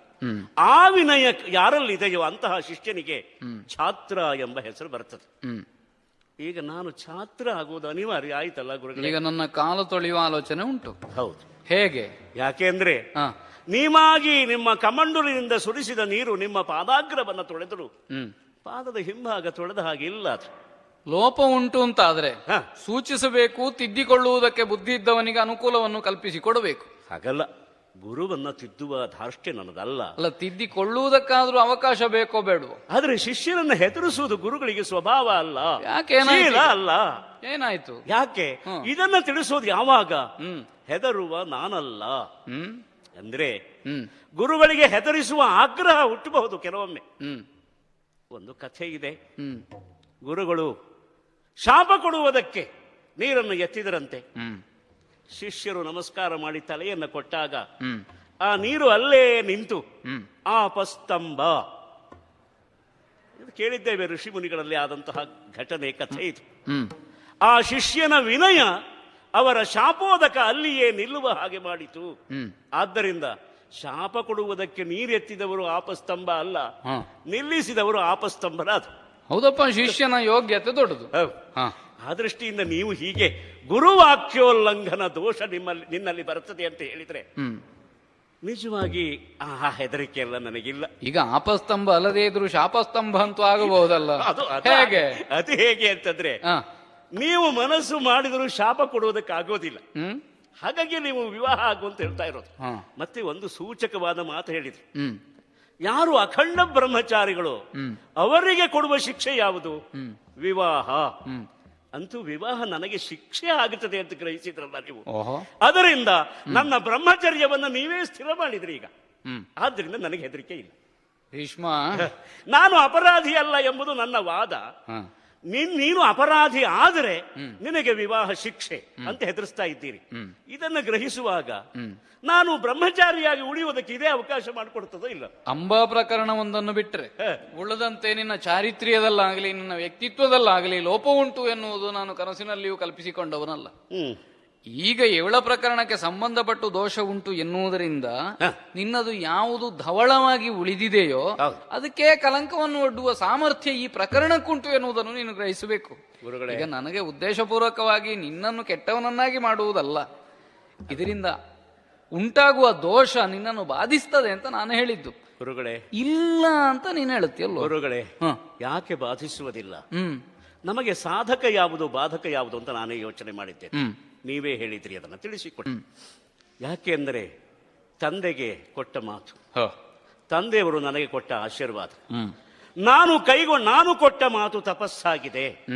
ತಂದೆಯವರು ಮಾಡಿದ ಆಶೀರ್ವಾದ ನನಗೆ ವರ ಆಗಿದೆ. ಆದ್ದರಿಂದ ನನ್ನ ತಪಸ್ಸು ಮತ್ತು ನನ್ನ ವರ ಎರಡೂ ನನ್ನೊಳಗೇ ಆಹಿತವಾಗಿರುವಾಗ ನನಗೆ ಗುರುವಾಕ್ಯೋಲ್ಲಂಘನ ದೋಷ ಬರೋದಿಲ್ಲ. ತಂದೆಯನ್ನು ಮೀರಿದ ಗುರು ಇಲ್ಲ.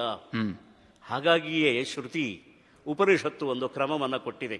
ಮಾತೃದೇವೋ ಭವ, ಪಿತೃದೇವೋ ಭವ, ಆಚಾರ್ಯ ದೇವೋ ಭವ. ಆಚಾರ್ಯ ದೇವೋ ಭವ ಎನ್ನುವ ವಾಕ್ಯವನ್ನು ಮೊದಲು ಯಾಕೆ ಹೇಳಲಿಲ್ಲ? ತಾವೇ ತಿಳಿಸಿದ್ದು ನನಗೆ ನೆನಪಿದೆ. ಮಾತೃದೇವೋ ಭವ, ಮಾತು ಕೊಟ್ಟವಳು ಮಾತೆ, ಮಾತೆ ಕೊಟ್ಟವಳು ದೇಹಕ್ಕೆ ಆಕೃತಿಯನ್ನ, ದೇಹವನ್ನು ಕೊಟ್ಟವಳು, ಧಮನಿಯನ್ನು ಕೊಟ್ಟವಳು, ರಕ್ತವನ್ನ ಕೊಟ್ಟವಳು, ಅಳತೆ ಕೊಟ್ಟವಳು, ಪೂಜೆ ಕೊಟ್ಟವಳು ಮಾತೆ. ಮಾತೃದೇವೋ ಭವ. ಅವಳು ದೇವತೆ ಆದರೆ ತಂದೆ ಇವನು ಅಂತ ಗೊತ್ತಾಗೋದು. ಪಿತೃದೇವೋ ಭವ, ಆ ತಂದೆಯವರೇ ನಮಗೆ ಮಂತ್ರೋಪದೇಶ ಮಾಡಿದ್ದಾರೆ, ಉಪನಯನಾದಿ ಸಂಸ್ಕಾರವನ್ನು ಮಾಡಿದ್ದಾರೆ. ಆದ್ದರಿಂದ ಪ್ರಥಮ ಗುರು ಶ್ರೇಷ್ಠ ಗುರು ತಂದೆ. ಆ ತಂದೆಗೂ ಸುಖ ಬ್ರಹ್ಮಚರ್ಯದಲ್ಲಿ ಇದ್ದಾಗ ಉಳಿದವರೆಲ್ಲ ಅವರ ಗುರುಗಳಾಗುತ್ತಾರೆ. ಅಂದ್ರೆ ಅವರ ಗುರು, ನನ್ನ ಗುರು ಅವರೇ ಅಲ್ವಾ ನಮ್ಮ ತಂದೆ. ಆದ್ದರಿಂದ ಅವರ ಮಾತು ನಡೆಸಿದರೆ ಯಾವ ಗುರುವಾಕ್ಯ ಉಲ್ಲಂಘನವೂ ಆಗ ಆದ್ರಿಂದ ನಾನು ಹೆದರೋದಿಲ್ಲ. ಹೌದಾ? ನೀವು ಮತ್ತೆ ಹೀಗೆಲ್ಲ ಕಣ್ಣು ಕೆಂಪು ಮಾಡಿದ್ರೆ ಗುರುಗಳೇ, ನೀವು ಕಲಿಸಿದ ವಿದ್ಯೆ ಅದಲ್ವಾ? ನೀವು ಎಷ್ಟು ಹೊತ್ತು ನೋಡಿದ್ರು ಅಷ್ಟು ಹೊತ್ತು ನಿಮ್ಮನ್ನು ನೋಡೋದಕ್ಕೆ ನೀವೇ ಕಲಿಸಿಕೊಟ್ಟಿದ್ದೀರಿ. ಕೆಲವು ಸಲ ಗುರುಗಳ ಕಣ್ಣು ಕೆಂಪಾಗ್ತದೆ. ದೇವವ್ರತ ನಾರೀ ಬಂಧನ ಹೀಗೆ ಮಾಡಬೇಕು ಅಂತ ಹೇಳಿ ನಾರೀ ಬಂಧನ ಮಾಡುವುದನ್ನು ಹೇಳಿಕೊಟ್ಟವ್ರು ನೀವೇ ಅಲ್ವಾ? ಕಣ್ಣು ಕೆಂಪಾಗುವುದು ಯಾಕೆ? ಒಂದು ಶಿಷ್ಯನನ್ನು ಏಳಿಗೆಯನ್ನು ಸಹಿಸಲಿಕ್ಕಾಗದಿದ್ರೆ ಗುರುವಿಗೆ ಅಸಹನೆ ಹುಟ್ಟಬೇಕು. ಇಲ್ಲದೇ ಇದ್ರೆ ಅಯ್ಯೋ ಹೀಗೆ ಮಾಡಿದನಲ್ಲ ಎನ್ನುವ ಸಂಕಟದಿಂದ ಕೆಂಪಾಗಬೇಕು. ಕಣ್ಣು ಕೆಂಪಾದದ್ದು ಸಂಕಟದಿಂದಲೇ ಹೌದು. ಆದರೆ ನಿನ್ನ ದೇಹಭಂಗಿಯನ್ನು ಕಂಡಾಗ ನಾನು ಮಾಡಿದ ನಿರ್ದೇಶನವನ್ನು ಒಪ್ಪಿಯೇ ಬಂದ ಹಾಗುಂಟು. ಏನದು ಧನುಸಲ್ಲುವೆ ಕೈಯಲ್ಲಿ? ಅರರೆ ಪಿಡಿ ಪಿಡಿ ಧನುವನು, ಅರರೆ ಪಿಡಿ ಪಿಡಿ ಧನುವನು ಎನ್ನಲಿ ದುರಕನುವಾಗೀಗ, ದುರಕನುವಾಗೀಗ ಗುರುಗಳ ಮೇಲ್ ಕೈ ಮಾಡಿದ ಪಾಪಕ್ಕೆ ತೆರಳುವ ಬಡಮರುಳೇ. ಭೀಷ್ಮ ಗುರುಗಳೇ, ಅಕೃತವ್ರಣ ಈಗಾಗಲೇ ಹೇಳಿರಬೇಕು. ಯಾವ ಉದ್ದೇಶವನ್ನಿಟ್ಟುಕೊಂಡು ಪರಶುರಾಮ ಕುರುಕ್ಷೇತ್ರಕ್ಕೆ ಬಂದಿದ್ದಾನೆ ಅದನ್ನು ಈಡೇರಿಸುವಲ್ಲಿ ಸಿದ್ಧನಾಗಿ ತೊಡಗು ಅಂತ ಆಡಿರಬೇಕು. ಬರುವಾಗಲೇ ಗಮನಿಸಿದ್ದೆ ನಾನು. ನನ್ನ ಸೂಚನೆಯನ್ನು ಮೊದಲನೆಯದ್ದನ್ನು ಪಾಲಿಸದೇ ಬಂದಿದ್ದಿ. ವಿವಾಹಕ್ಕೆ ಮಾನಸಿಕವಾಗಿ ದೈಹಿಕವಾಗಿ ಆಗಲಿ ಸಿದ್ಧನಾಗದೆ ಬಂದಿದ್ದಿ. ಹಾಗಾದರೆ ವಿಚಾರಣೆಯ ಅಂತ್ಯ ಹೀಗಾಗುತ್ತದೆ ಎನ್ನುವುದು ಮೊದಲೇ ನಿರ್ಣಯವಾದ ಹಾಗುಂಟು ನಿನ್ನ ಮನಸ್ಸಿನಲ್ಲಿ. ನೀನು ತಂದ ರಥ, ಅದರಲ್ಲಿರತಕ್ಕಂತಹ ಧನುಸ್ಸು, ಮುಂದಿನ ಮಾರ್ಗ ಏನು ಎನ್ನುವುದನ್ನು ನನಗೆ ಸೂಚಿಸುತ್ತದೆ. ಯಾವ ಕಾಲದಲ್ಲಿ ಈ ಶಸ್ತ್ರಪ್ರಯೋಗವನ್ನು ಕಲಿಸಿಕೊಟ್ಟಿದ್ದೇನೋ ಈ ಕಾಲಕ್ಕೆ ಅದನ್ನೇ ಸಿಂಧುವಾಗಿ ಶಾಸ್ತ್ರದ ಬದಲಾಗಿ ಶಸ್ತ್ರವನ್ನೇ ಅಂಗೀಕರಿಸ್ತೀಂತಾದ್ರೆ ಯಾವ ವಿಧವಾದ ಸಂಕೋಚವನ್ನು ಪಡಬೇಕಾದದ್ದಿಲ್ಲ. ನೀನು ಅಪರಾಧಿ ಎನ್ನುವುದನ್ನು ಶಸ್ತ್ರ ಮೂಲಕವಾಗಿಯಾದರೂ ತಿಳಿದು ಶಿಕ್ಷಿಸುವುದಕ್ಕೆ ಸಿದ್ಧನಾಗಿ ಬಂದವನು ನಾನು. ನನ್ನಲ್ಲಿರತಕ್ಕಂತಹ ತೇಜಸ್ಸು ಯಾವುದು ಅಂತ ನಿನಗೂ ಗೊತ್ತಿರಬೇಕು. ಎಲ್ಲೆಲ್ಲ ಅಧರ್ಮ ದುರ್ಮದ ಹೆಡೆಯೆತ್ತಿದೆಯೋ ಅದನ್ನೆಲ್ಲ ಮೆಟ್ಟಿದಂತಹ ನೈತಿಕ ಬಲ ನನ್ನಲ್ಲುಂಟು. ಕೇವಲ ನಿನ್ನ ಗುರು ಎಂಬುದರಿಂದ ಅಷ್ಟೇ ಅಲ್ಲ, ಪ್ರಪಂಚಕ್ಕೆ ಒಂದು ಕಾಲದಲ್ಲಿ ಕ್ಷೇಮ ಉಂಟು ಮಾಡಿದವನು ಎನ್ನುವುದರಿಂದ ಈಗಲೂ ಪ್ರಪಂಚ ಕ್ಷೇಮವನ್ನೇ ಲಕ್ಷ್ಯವಾಗಿಟ್ಟುಕೊಂಡು ಸಿದ್ಧನಾಗಿದ್ದೇನೆ. ಧನುಸ್ಸನ್ನು ಹಿಡಿದು ಹೋರಾಟ ಕಣಿಯಾಗು.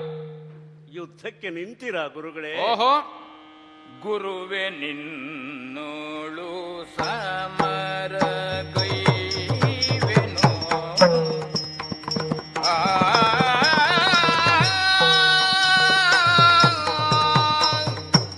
ಗುರುವೆ ನಿನ್ನೋಳು ಸಮರ ಕೈವೆನು, ಹರಸುವುದು ಜಯವಾಗುವಂದದಿ,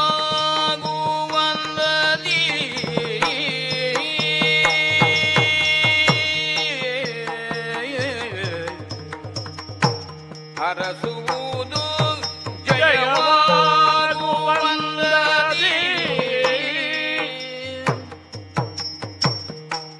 ಪರಮ ಕರುಣಾ ಸಿಂಧುಯಾಮುದ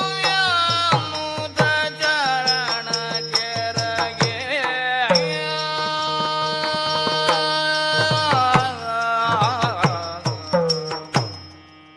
ಗುರುದೇವ, ಭೀಷ್ಮ, ಬದುಕಿನಲ್ಲಿ ನಾವು ಒಪ್ಪಿಕೊಳ್ಳುವ ಹೊಣೆ ಅದಕ್ಕೆ ಧುರ. ನೀವು ಆಗಲೇ ಹೇಳಿದ್ರಿ, ಯಾವುದೇ ಹೊಣೆಯೂ ಕೂಡ ಧುರಕ್ಕೆ ಕಡಿಮೆಯಲ್ಲ ಅಂತ. ಆದ್ದರಿಂದಲೇ ಹೊಣೆ ಹೊತ್ತವರೆಲ್ಲ ಧುರಂಧರರು. ಬದುಕೇ ಒಂದು ಸಮರ ಅಂತ ಗ್ರಹಿಸುವಾಗ ಎಲ್ಲರೂ ಧುರಂಧರರೇ ಆಗಬೇಕಾದದ್ದು ಅನಿವಾರ್ಯ. ನೀವು ಅರರೆ ಪಿಡಿ ಪಿಡಿ ಧನು ಅಂತ ಹೇಳುವಾಗ ಯುದ್ಧಕ್ಕೆ ಮನಸ್ಸು ಮಾಡಿದ್ರಲ್ಲ ಗುರುಗಳೇ. ಓಹೋ, ನೀವು ಯುದ್ಧಕ್ಕೆ ನಿಲ್ತೀರಿ ಅಂತ ಆದರೆ ನಾನು ಯುದ್ಧವನ್ನ ಸ್ವೀಕಾರ ಮಾಡಬೇಕಾದದ್ದು, ಗುರುಪ್ರಸಾದ ಅಂತೂ ಒಪ್ಪಿಕೊಳ್ಳಬೇಕಾದದ್ದು ಅನಿವಾರ್ಯ. ಮತ್ತ್ಯಾಕೆ ಧನುಸ್ಸನ್ನು ಕೆಳಗಿಟ್ಟಿದ್ದಿ? ಗುರುದೇವ, ಯುದ್ಧ ಅನಿವಾರ್ಯವಾದರೂ ಮಾಡಬೇಕಾದದ್ದು ಯಾರಲ್ಲಿ ಎನ್ನುವ ಪ್ರಜ್ಞೆ ನನಗೆ ಇದೆಯಲ್ಲ. ಓಹೋ, ಗುರುವೆ ನಿಮ್ಮೊಳು ಸಮರ ಗೈವೆನು. ಉಳಿದ ಕಡೆ ಮಾಡುವಂತಹದ್ದೆಲ್ಲ ಧುರವಾದರೂ ಯುದ್ಧವಾದರೂ ನಿಮ್ಮಲ್ಲಿ ತೊಡಗುವಂತಹ ಈ ಧುರ ಇದು ಸಮರ. ಸಮಂ ರಾತಿ ಇತಿ ಸಮರಂ, ಸಮದಲ್ಲಿಯೇ ತಂದು ನಿಲ್ಲಿಸುವಂತಹದ್ದು. ವಿಷಮತೆ ಇಲ್ಲದೆ ಇದ್ದರೆ ಧುರ ಹುಟ್ಟಿಕೊಳ್ಳುವುದಿಲ್ಲ. ಆದರೆ ವಿಷಮತೆಯ ಪರ್ಯವಸಾನ ಸಮದಲ್ಲಾಗಬೇಕಲ್ಲ. ಆದ್ದರಿಂದ ಗುರುವೆ ನಿಮ್ಮೊಳು ಸಮರಗೈಯುವೆನು. ಈ ಸಮರೋದ್ಯಮಕ್ಕೆ ತೊಡಗುವ ಶಿಷ್ಯನಿಗೆ ಹ್ಮ್ ಜಯ ಆಗುವ ಹಾಗೆ ಆಶೀರ್ವಾದ ಮಾಡಬೇಕು ಅಂತ ತಮ್ಮ ಪಾದ ಪಂಕಜದಲ್ಲಿ ಹಣೆ ಹಚ್ಚುತ್ತಾ ಇದ್ದೇನೆ. ಗುರುದೇವ, ಆಶೀರ್ವಾದ ಮಾಡಬೇಕು. ಭೀಷ್ಮ, ಏನು ಮಾಡೋಣ? ಭಾವುಕನಾಗಿ ನಾನು ಪ್ರಕಟಗೊಳ್ಳಕೂಡದು, ಇದು ನನ್ನ ನಿರ್ಣಯ. ಆದರೆ ನೀನು ಅದೇ ನಾಡಿಯನ್ನು ಮಿಡಿಯುವುದಕ್ಕೆ ಹೊರಟಿದ್ದಿ. ಒಂದು ವೇಳೆ ನಾನು ಆಡಿದಾಗಲೇ ನೀನು ಹೋರಾಟ ಕಣಿಯಾಗಿ ಧನುಷ್ಟಂಕಾರವನ್ನು ಮಾಡುತ್ತಿದ್ರೆ ಶಾಪವಾಕ್ಯವನ್ನೇ ಆಡಿಬಿಡ್ತಿ. ನೀನು ಹೇಳಬಹುದು ಶಾಪ ನನ್ನನ್ನು ಮುಟ್ಟುವುದಕ್ಕಿಲ್ಲ ಅಂತ. ಗುರು ನಿಂದೆಯನ್ನು ಮಾಡುವುದು ಬೇರೆಯಲ್ಲ, ಗುರುವಂದನೆಯನ್ನು ಮಾಡದುಳಿಯುವುದು ಬೇರೆಯಲ್ಲ. ಆದ್ದರಿಂದಲೇ ನಿನಗೆ ಶಾಪವು ನಿನ್ನನ್ನು ಮುಟ್ಟುವುದಕ್ಕಿತ್ತು. ಮಗು, ಬದುಕಿದೆ ನೀನು. ಗುರುದೇವ, ಈಗ ನಿನಗೆ ಗೆಲುವಾಗಲಿ ಅಂತ ನಾನು ಆಶೀರ್ವಚನವನ್ನು ಮಾಡಬೇಕು. ಪರ್ಯಾಯದಿಂದ ನಾನು ಸೋಲಬೇಕು ಅಂತ ಆಗುವುದಿಲ್ವೇನೋ? ಇಲ್ಲ ಗುರುಗಳೇ. ಯಾಕಿಲ್ಲ? ಶಿಷ್ಯಾದಿಚ್ಛೇತ್ ಪರಾಜಯಂ. ಪರಾಜಯಂ ಅದು ಸೋಲಲ್ಲ ಗುರುಗಳೇ. ಅಲ್ಲ, ಶಿಷ್ಯನ ಗೆಲುವು ಗುರುವಿನ ಗೆಲುವು ಅಲ್ವೇ? ಅದು ಅಪೇಕ್ಷೆಯೇ ಹೊರತು ಅದನ್ನು ಶಿಷ್ಯ ಸ್ವಯಂ ಯೋಗ್ಯತೆಯಿಂದ ಮಾಡಬೇಕೇ ಹೊರತು ಗುರುವಿನ ಆಶೀರ್ವಾದವನ್ನು ಆಧರಿಸಿ ಅಲ್ವಲ್ಲ. ಆದ್ರೆ ಇಲ್ಲಿ ಏನು ಸೂಕ್ಷ್ಮ ಉಂಟು? ಕೇವಲ ಯುದ್ಧಕ್ಕಾಗಿ ಯುದ್ಧ ಅಲ್ಲ, ಬಾಹುಬಲ ಪ್ರದರ್ಶನವೋ ಶಸ್ತ್ರಾಸ್ತ್ರ ಕೌಶಲವೋ ಅಲ್ಲ. ನಾವು ಯಾವುದನ್ನು ನಂಬಿದ್ದೇವೋ ಅದರ ಸ್ಥಾಪನೆಗಾಗಿ ಮಾಡುತ್ತಿರುವ ಯುದ್ಧ. ಆದ್ರಿಂದಲೇ ನಾನು ಅಧಾರ್ಮಿಕನಲ್ಲ, ನ್ಯಾಯದ ಪಥವನ್ನು ಬಿಟ್ಟವನಲ್ಲ, ಅಸತ್ಯವಾದಿಯಲ್ಲ. ಹೀಗೆ ನೀವು ಆಶೀರ್ವಾದ ಮಾಡಿ ಎಂಬುದು ಧ್ವನಿಯಲ್ಲವೇ? ಮಗು, ಒಳ್ಳೇದಪ್ಪ. ನೀನು ನಂಬಿದ್ದು ಸತ್ಯ ಹೌದು ಅಂತ ಆದ್ರೆ, ನೀನು ಸ್ಥಾಪಿಸುವುದಕ್ಕೆ ಹೊರಟದ್ದು ಧರ್ಮ ಹೌದು ಅಂತ ಆದ್ರೆ, ನ್ಯಾಯವೇ ನಿನ್ನಲ್ಲಿ ಉಂಟು ಅಂತ ಆದ್ರೆ ಮಗು, ನಿನಗೆ ಗೆಲುವಾಗುತ್ತದೆ. ಆಗ್ಲಿ, ಇನ್ನು ವಿಳಂಬಿಸಬೇಡ, ರಥ ಏರು. ನನಗೆ ರಥ ಇಲ್ಲ ಎನ್ನುವ ಕುರಿತಾಗಿ ನೀನು ಚಿಂತೆಯನ್ನು ಮಾಡುವುದು ಬೇಡ. ಬೇಕಾದ ಹಾಗೆ ವ್ಯವಸ್ಥೆ ಮಾಡಿಕೊಳ್ಳಬಲ್ಲ ಸ್ವಯಂ ಯೋಗ್ಯತೆ ನನ್ನಲ್ಲಿ ಉಂಟು. ರೂಢಿಯೇ ರಥ, ವೇದ ಹಯಗಳು, ವಾಯು ಸೂತ, ಓಂಕಾರಗಳೇ ಕವಚ. ಆದ್ರಿಂದ ನಾನು ಸಿದ್ಧನಾಗಿದ್ದೇನೆ. ಮಾಡು ಯುದ್ಧ. ಬರಲಿ ಬಾಣಗಳು.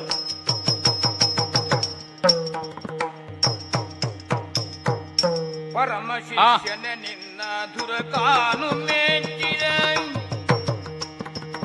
ಪರಮ ಶಿಷ್ಯನೇ ನಿನ್ನ ಧುರಕಾನು ಮೆಚ್ಚಿದೆ. ತೆರಳುವೆ ನಿನಗೆ ನಾ ಸೋತೆ, ಹೊರಡು ಪಿಂದಕ್ಕೆ ನಿನ್ನ ಮನ ಬಂದ ತೆರನಂತೆ. ಇರುಕೋಪೆಯನ್ನುತ್ತ ರಾಮ.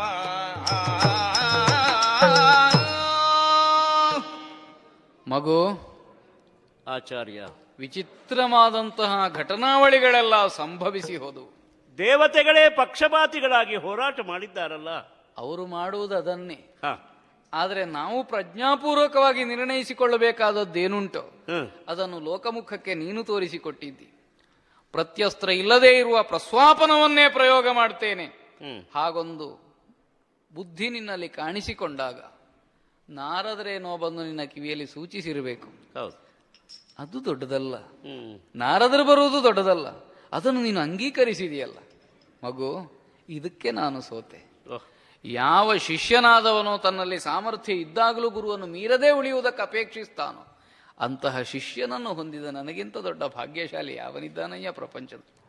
ಮಗು, ಗುರುಗಳೇ, ನಭೋವಾಣಿಯಾಗಿದೆ. ಹೌದು, ನೀನು ಕೇಳಿಸಿಕೊಂಡದ್ದು ಎಷ್ಟೋ ನನಗೆ ಗೊತ್ತಿಲ್ಲ. ಒಂದಂತೂ ಸ್ಪಷ್ಟವಾಗಿ ಆಡಿದ್ದಾರೆ, ನಿನಗೆ ಸೋಲುವನಲ್ಲ ಭೀಷ್ಮ. ಹಾಗಾದ್ರೆ ಏನರ್ಥ? ನನಗೆ ಯಾವ ಆತನನ್ನು ಸೋಲಿಸುವುದಕ್ಕೆ ಸಾಧ್ಯ ಉಂಟೋ ಆತನಲ್ಲಿ ಕಳಂಕ ಉಂಟು ಅಂತ ಅರ್ಥ. ನಿಷ್ಪಾಪಿಯಾದವನು, ಧಾರ್ಮಿಕನಾದವನು ನನ್ನ ಕೈಯಲ್ಲಿ ಸೋಲುವುದಕ್ಕಾದರೂ ಉಂಟು. ಯಾವ ಕಾಲದಲ್ಲಿ ಶುದ್ಧನಾದಂತಹ ಒಬ್ಬ ಎದುರು ಬಂದಾವಾಗ ನಾನೇ ಸೋತು ತಲೆ ತಗ್ಗಿಸಿದ್ದೇನೋ ಭೀಷ್ಮ, ಈ ಕಾಲಕ್ಕೆ ಯಾಕೋ ಅದೇ ಸ್ಮರಣೆಗೆ ಬರ್ತದಪ್ಪ. ನನ್ನ ಒಳಗಿನ ಶಕ್ತಿಯನ್ನೆಲ್ಲ ತಾನು ಸ್ವೀಕರಿಸಿಕೊಂಡು ನನ್ನನ್ನು ಅದಕ್ಕಲ್ಲೋ ನಿವೃತ್ತಿಗೊಳಿಸಿ ಮಹೇಂದ್ರಾಚಲಕ್ಕೆ ಕಳುಹಿಸಿಕೊಟ್ಟದವನು. ಈ ಕಾಲದಲ್ಲಿಯೂ ಹಾಗೆ ನನ್ನ ಅಂತಃಶಕ್ತಿ ಏನುಂಟು ಅದು ಮೂರ್ತಿವಂತವಾಗಿ ನೀನೇ ಆಗಿದ್ದಿ ಅಂತ ಬೋಧೆ ಆಗ್ತಾ ಇದೆ ಮಗು. ಬೇರೆ ಯಾವುದಕ್ಕೂ ಯುದ್ಧ ನಿಲ್ಲಿಸಿದ್ದಲ್ಲ ನಾನು. ನೀನು ಗೆದ್ದಿದ್ದಿ ಎನ್ನುವುದೇ ನನಗೆ ಸಂತೋಷವನ್ನು ತಂದುಕೊಟ್ಟಿದೆ. ಈ ಕಾಲಕ್ಕೆ ಅವಳಿಗೆ ಅನ್ಯಾಯವಾಗಿದೆಯೋ ಇಲ್ಲವೋ, ನೀನು ಮಾಡಿದ್ದು ತಪ್ಪೋ ಸರಿಯೋ, ಪ್ರಪಂಚವೇ ನಿರ್ಣಯ ಕೊಟ್ಟ ಹಾಗಾಯ್ತೋ ಇಲ್ವೋ. ಪ್ರಪಂಚ ಅಂತಂದ್ರೆ ಪ್ರಪಂಚವನ್ನು ಪ್ರತಿನಿಧಿಸುವಂತಹ ಶಕ್ತಿಗಳು. ಮಗು, ನಿನಗೆ ನಾ ಸೋತೆ. ಈಗ ಆ ವಾಕ್ಯವನ್ನು ನಾನು ಆಡ್ತೇನೆ. ಶಿಷ್ಯಾದಿಚ್ಛೇತ್ ಪರಾಜಯ. ಇಂತಹ ಪರಾಜಯವನ್ನು ಗುರುವಾಗಿ ಶಿಷ್ಯನಿಂದ ಅಪೇಕ್ಷಿಸದೇ ಇದ್ರೆ ಅವನು ಗುರು ಹೇಗಾಗ್ತಾನವ ಲಘುವಾಗುತ್ತಾನೆ. ಅದನ್ನೇ ಅಪೇಕ್ಷಿಸಿದ್ದೆ ಮಗು. ಮಹೇಂದ್ರಾಚಲದಿಂದ ಇಳಿದು ಬರುವಾಗಲೂ ನಾನು ಇಳಿದದ್ದೇನೋ ಹೌದು, ಏರಿಸಬಲ್ಲವನು ದೇವವ್ರತ ಮಾತ್ರ ಎನ್ನುವ ನಿರ್ಣಯ ಇತ್ತು. ಈಗಲೂ ಅಷ್ಟೇ, ಮಹೇಂದ್ರಾಚಲಕ್ಕೆ ಏರಬಲ್ಲ ಶಕ್ತಿಯನ್ನು ನಿನ್ನ ಗೆಲುವಿನ ಮೂಲಕ ನೀನು ತುಂಬಿಸಿಕೊಟ್ಟಿದ್ದಿ. ಗುರುಗಳೇ, ಇಲ್ಲದೆ ಇದ್ರೆ ಅಧಾರ್ಮಿಕನಾದ ಶಿಷ್ಯನ ಶಿಷ್ಯತ್ವವನ್ನು ಅಂಗೀಕರಿಸಿದೆ ಅಂತ ನಾನು ದೋಷಿಯಾಗುತ್ತಿದ್ದೆ. ಒಂದು ಮಾತು ನೆನಪಿಟ್ಟುಕೋ, ನಭೋವಾಣಿ ಆಡಿದೆ, ನಿನಗೆ ಸೋಲುವನಲ್ಲ ಅಂತ ನನ್ನಲ್ಲಿ.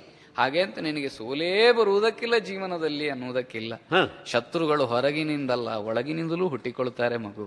ಆದ್ರಿಂದ ಯಾವ ಕಾಲಕ್ಕೆ ಗಂಡೋ ಹೆಣ್ಣೋ ನಿರ್ಣಯವಾಗದೇ ಇದ್ದದ್ದು ಬರ್ತದೋ ಆ ಕಾಲಕ್ಕೆ ಸೋಲು ಬಂದರೂ ಬಂದೀತು. ಜಾಗೃತನಾಗಿರು. ನಿನಗೊಂದು ಸ್ವಾತಂತ್ರ್ಯ ಉಂಟು ಮಗು. ಇನ್ನು ಮುಂದೆ ಇನ್ನು ಪರೀಕ್ಷೆಗಳಿಲ್ಲ ನಿನಗೆ. ಗುರುಗಳೇ, ಏನು ನಭೋವಾಣಿಯೇ ಗುರುವಾಣಿಯೋ ಆಯ್ತಲ್ಲ. ಹೌದು, ಆ ದೃಷ್ಟಿಯಿಂದ ನಾನು ಅನುಗ್ರಹೀತ ಆದೆ. ಇಲ್ಲಿ ಭೀಷ್ಮ ಗೆದ್ದ ಅಂತಲ್ಲ, ಪರಶುರಾಮ ಸೋತ ಅಂತಲ್ಲ. ನಿಜವಾಗಿ ಗೆದ್ದಿದ್ದು ಬ್ರಹ್ಮಚರ್ಯ ಮಾತ್ರ ಅಲ್ಲ, ಸಂಭ್ರಮವೇ ಗೆದ್ದದ್ದು. ತಮಗೆ ಆಶ್ರಮ ಬ್ರಹ್ಮಚರ್ಯ, ನನಗೆ ತಪೋರೂಪವಾದ ಬ್ರಹ್ಮಚರ್ಯ, ಅಂಬೆಗೆ ಅನಿವಾರ್ಯ ಬ್ರಹ್ಮಚರ್ಯ. ಒಟ್ಟಿನಲ್ಲಿ ಬ್ರಹ್ಮಚರ್ಯವೇ ಗೆದ್ದಾಗ ಆಯ್ತಲ್ಲ. ನಮಸ್ಕಾರ. ಪ್ರಧಾನವಾಗಿರುವುದೇನು, ಅವಳು ಮುಖ್ಯ ಅಲ್ಲ ಇಲ್ಲಿ. ನೀನು ಮನಬಂದ ತೆರದಲ್ಲಿ ತೆರಳು. ಯಾವನಿಗೆ ಸ್ವಾತಂತ್ರ್ಯ, ತನ್ನ ಬುದ್ಧಿಯಿಂದ ಪ್ರಪಂಚಕ್ಕೆ ಸರಿಯಾದದ್ದನ್ನು ಯಾವನು ಮಾಡಿ ತೋರಿಸಬಲ್ಲನು, ಆಚಾರ್ಯತ್ವವನ್ನು ಹೊಂದಿದ್ದಾನೋ ಅವನಿಗೆ ಸ್ವಾತಂತ್ರ್ಯ. ಆದ್ರಿಂದ ಶುಭವಾಗಲಿ ಮಗು. ಕೃತಾರ್ಥ.